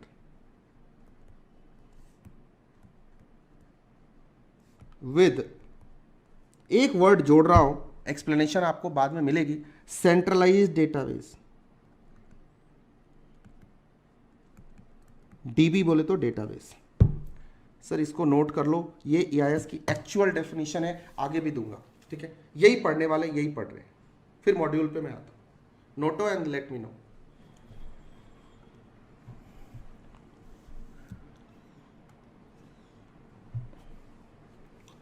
बहुत सारे बेसिक चीजें मैंने हटा दी है क्योंकि ऑलरेडी इंट्रो लेक्चर में मैं वो बेसिक्स करा चुका हूं, तो I don't need to discuss that, I am strictly into syllabus. और बाकी टूल्स कल से इस्तेमाल करना शुरू करेंगे बेहतर तरीके से। आज एक बेसिक थ्योरेटिकल फंडा दे रहा हूं, थ्योरेटिकल बेस दे रहा हूं, एंड दैट्स इट। डन है? इसी प्रोसेस से समझने की कोशिश करना। दो तरह के प्रोसेस होते हैं, एक जो हम समझ के क्लास में एग्जाम में लिखने वाले, और एक जो सिर्फ बातें करने वाले। तो बातें करना बहुत अट्रैक्टिव लगता है बट उसको लिख नहीं सकते। What I am doing is I am going the other way round, what we can understand, what we can write and what we can relate to the industry and the business in day to day life, and then only we will be able to write it, otherwise not. So we need to understand this thing, ठीक है। अभी ये चीज समझ में आ गई, ये pillar समझ में आ गया, ये सबका इंटीग्रेटेड फॉर्म ही हमारा EIS है, एंटरप्राइज इंफॉर्मेशन सिस्टम है। आओ देखते हैं हमारे मॉड्यूल में क्या लिखा है। What is the purpose of enterprise information system. अब तुमको बिल्कुल क्लियरली इसकी एक एक बात समझ में आएगी। EIS provides a technology platform. मैंने कब मना किया? अंडरलाइन। सर यहां से MCQ आते हैं और ये क्वेश्चन वेरी वेरी हॉट है, एग्जाम में भी पूछा जाता है ये क्वेश्चन। एक टेक्नोलॉजी प्लेटफॉर्म है, कैसा technology platform? That enables organisation to integrate and coordinate their business processes and on a robust platform. मैंने क्या कहा? ERP इंस्टॉल कर दो, मैंने क्या कहा? डैशबोर्ड इंस्टॉल कर लो, मैंने क्या कहा? कोर बैंकिंग सिस्टम ले आओ, उस टेक्नोलॉजी प्लेटफॉर्म के through multi business, multi currency, multi lingual, multi country, अपना सारा बिजनेस, सारे प्रोसेस, सारे फंक्शन, सारे बिजनेस को एक ही प्लेटफॉर्म पे लाके डाल दो, दैट इज EIS। कैसे डाल दो? तो सर डालने का तरीका नीचे समझाया, ठीक है। यही नहीं समझ में आता कैसे, हाउ, तो हाउ का जवाब यहां है। It provides a single system, एक centralised database is a central to the organization and ensures that information can be shared across all functional level and management hierarchies। मैंने क्या कहा? एक सेंट्रलाइज्ड डेटाबेस सिस्टम दे दिया तुम्हें, एक कॉमन डेटा पूल दे दिया, बोले सारे के सारे 70-72 सारे बिजनेसेस का डेटा इसी के अंदर है, यहां डाल लो। अब इससे जिसको जिसको जब जब जैसे जैसे फॉर्म में चाहिए, एज पर द रूल इसको एक्सेस करते रहो, ठीक है। रूल के हिसाब से एक्सेस मिलेगा, जिसको मर्जी जैसे नहीं मिलेगा। EIS is currently used in conjunction with customer relationship management and supply chain management to automate business processes। देखो बहुत सिंपल सी बात है, एक छोटी सी बात पहले पढ़ाई थी तुमको, यहां पे कंक्लूड कर रहा हूं। एक पॉइंट ऑफ टाइम में जाकर के CRM और SCM इंटीग्रेट कर जाता है, कैसे? ये क्वेश्चन आता है कई बार। CRM और SCM एक पॉइंट ऑफ टाइम पे जाके इंटीग्रेट कर जाता है। सप्लाई चेन मैनेजमेंट पढ़ाया था स्ट्रेटेजिक मैनेजमेंट में, या जब जाओगे तो वहां पढ़ोगे what is supply chain management. मैंने बताया था from vendor selection to customer satisfaction के प्रोसेस को SCM बोलते। और CRM क्या है? सिर्फ रिटेनिंग द कस्टमर्स प्रॉफिटेबिलिटी, लेकिन अगर कस्टमर को सेटिस्फेक्शन देनी है, कस्टमर को माल बेचा, ये ब्लूम 80 का माइक बेच दिया, ध्यान से सुनना, ये माइक बेच दिया, सेल किया, इसमें टेक्निकल प्रॉब्लम आई, टेक्निकल प्रॉब्लम सॉल्व करने के लिए कॉल किसके पास जाएगा? Of course marketing sales department के पास जाएगा, कस्टमर रिलेशनशिप मैनेजमेंट डिपार्टमेंट के पास जाएगा। लेकिन क्या सीआरएम वाला इंजीनियर है? बोलो यस और नो। क्या सीआरएम वाले के पास वो टेक्निकल कैपेबिलिटी है जाके माइक को ठीक कर दे? आप बोलोगे नहीं सर, इसके लिए तो सर हमें ऑपरेशंस डिपार्टमेंट की मदद लेनी पड़ेगी, इसके लिए तो सर हमें इंजीनियर की जरूरत पड़ेगी, सर्विस सेंटर की जरूरत पड़ेगी, ये सर अपना माल सामान वामान लेके, टूल टेक्निक लेके, लॉजिस्टिक व्हीकल को यूज करके उस लोकेशन पे जाएंगे, जा करके कस्टमर को सर्विस देंगे। देखो सप्लाई चेन मैनेजमेंट काम कर रहा है। अगर ये वाला काम ना करे तो कस्टमर रिलेशनशिप मैनेजमेंट हो सकता है क्या? कस्टमर को सर्विस मिलेगी क्या? कस्टमर फीडबैक देगा क्या? कस्टमर सेटिस्फाइड होगा क्या? नहीं सर। EIS एक सिस्टम है जिसमें ये दोनों आपस में मिलके काम करते हैं, कस्टमर सेटिस्फेक्शन होता है। मतलब सर EIS का मेन गोल कस्टमर सेटिस्फेक्शन भी है। यस भाई, आज के बिजनेस का सबसे बड़ा भगवान कस्टमर है। ये सारा एंटरप्राइज इंफॉर्मेशन सिस्टम उसी को टारगेट करके बनाया हमने, किसी और के लिए नहीं बनाया। ठीक है, yes. It can be use to increase business productivity. EIS से बिजनेस प्रोडक्टिविटी बढ़ती है। टाइमली इंफॉर्मेशन ले रहे हैं, टाइमली प्रोक्योरमेंट कर रहे हैं, टाइमली पेमेंट कर रहे हैं, कस्टमर सप्लायर मैनेजमेंट कर रहे हैं, सप्लाई चेन मैनेजमेंट कर रहे हैं, कस्टमर रिलेशनशिप मैनेजमेट कर रहे हैं, ऑर्डर हैंडलिंग कर रहे हैं। देखो ना, ई कॉमर्स का जो अभी एग्जांपल दिया था, क्या उसमें डैशबोर्ड के आने से प्रोडक्टिविटी बढ़ी फ्लिपकार्ट की? यस और नो। OTC की बढ़ी? नहीं बढ़ी, बहुत बढ़ गई ना सर। फटाफट ऑर्डर प्रोसेस हो रहे, पेमेंट भी आ रहा है, टाइम से आ रहा है, चेंज लफड़े में इधर उधर बैंक भागने की जरूरत नहीं है, घर बैठे चेक कर लो पैसे आए कि नहीं आए फ्लिपकार्ट से। And reduces cycle time, service cycles, product development cycle and marketing life cycle. जितना भी साइकिल टाइम है, साइकिल टाइम मतलब जब इनपुट लिया और जब आउटपुट दिया, इन्वायरमेंट से लिया, इन्वायरमेंट को दिया, तोदियम वस्तु गोविंदम तुभ्यमेव समर्पये। इन्वायरमेंट से लेते इनपुट और आउटपुट इन्वायरमेंट को देते, इस बीच का जो टाइम इन्वॉल्व होता है वो क्या होता है? साइकिल टाइम होता है। फोर्ड का अलग था, माजडा का अलग था। अभी ई कॉमर्स पुराना ऑपरेशन 7 साल पहले वाले का अलग साइकिल टाइम था, आज वाले का अलग साइकिल टाइम है, isn't it? Her cycle time, इसी को साइकिल टाइम कहते हैं। तो सर EIS के आने से जब इंफॉर्मेशन रियल टाइम में एक्सचेंज हो रहा है एक जगह से दूसरे जगह, तो अभी इंतजार करने की जरूरत नहीं है सर, बहुत तेज हो गया, साइकिल टाइम रिडक्शन हो गया। अब ध्यान से सुनो। It may be used for highly operational efficiency and cost saving. जब प्रोडक्टिविटी बढ़ेगी, साइकिल टाइम रिड्यूस होगा sir, operational efficiency, input output ratio ठीक होगा और सर कॉस्ट तो सेव होगी। And it has financial value usually an indirect outcome of the implementation of EIS। Sir एक business जो ERP के साथ काम करता है EIS के थ्रू, और एक जो मैनुअली करता है सर, उसके प्रॉफिटेबिलिटी, उसकी नेटवर्थ, उसके मार्केट शेयर, मार्केट प्रॉफिट पे भी तो असर पड़ता होगा। यस और नो? बोलो यस और नो। एक कंपनी जो एक ई कॉमर्स ऑपरेशन जो डैशबोर्ड की मदद से चलता है और एक जो विदाउट डैशबोर्ड चलता है, क्या दोनों में अंतर नहीं है? एक बहुत सारा स्टॉक लाके अपने वेयर हाउस में रखता है और फिर डिलीवर करता है, और एक कुछ नहीं रखता, सबसे करवाता है। कौन ज़्यादा किसके लिए ज़्यादा प्रॉफिट होगा? कौन ज़्यादा प्रॉफिटेबिलिटी अर्न करेगा? Obviously the one who is using the enterprise information system. So these are the purposes of EIS. I hope it is clear to you. आगे चले, बस यहां से मैं कल टेकअप करूंगा। इससे जाते जाते ना एक छोटा सा एग्जाम्पल करा के घर भेजना चाहता हूं, अगर हमारे पास टाइम अलाउ करता है तो। नहीं, कल करेंगे, छोड़ो, आज कुछ नया नहीं छेड़ते। आज की सारी बातें आपको समझ में आई? कोई डाउट है तो पूछो, और कोई क्वेश्चन है, कुछ बात समझ में नहीं आई तो लेट मी नो। आगे कोई भी नई बात नहीं करूंगा। आज एकदम बेसिक छोटी छोटी बातें कराई हैं, ओवरऑल बातें करी हैं। शुरू के 2 पेज ही कवर किए, आगे के भी कुछ कवर किए, बट बिना बताए कवर किए। समय आने पे सब पता चलेगा क्या क्या कवर किया आज के क्लास में। Any question please? एंड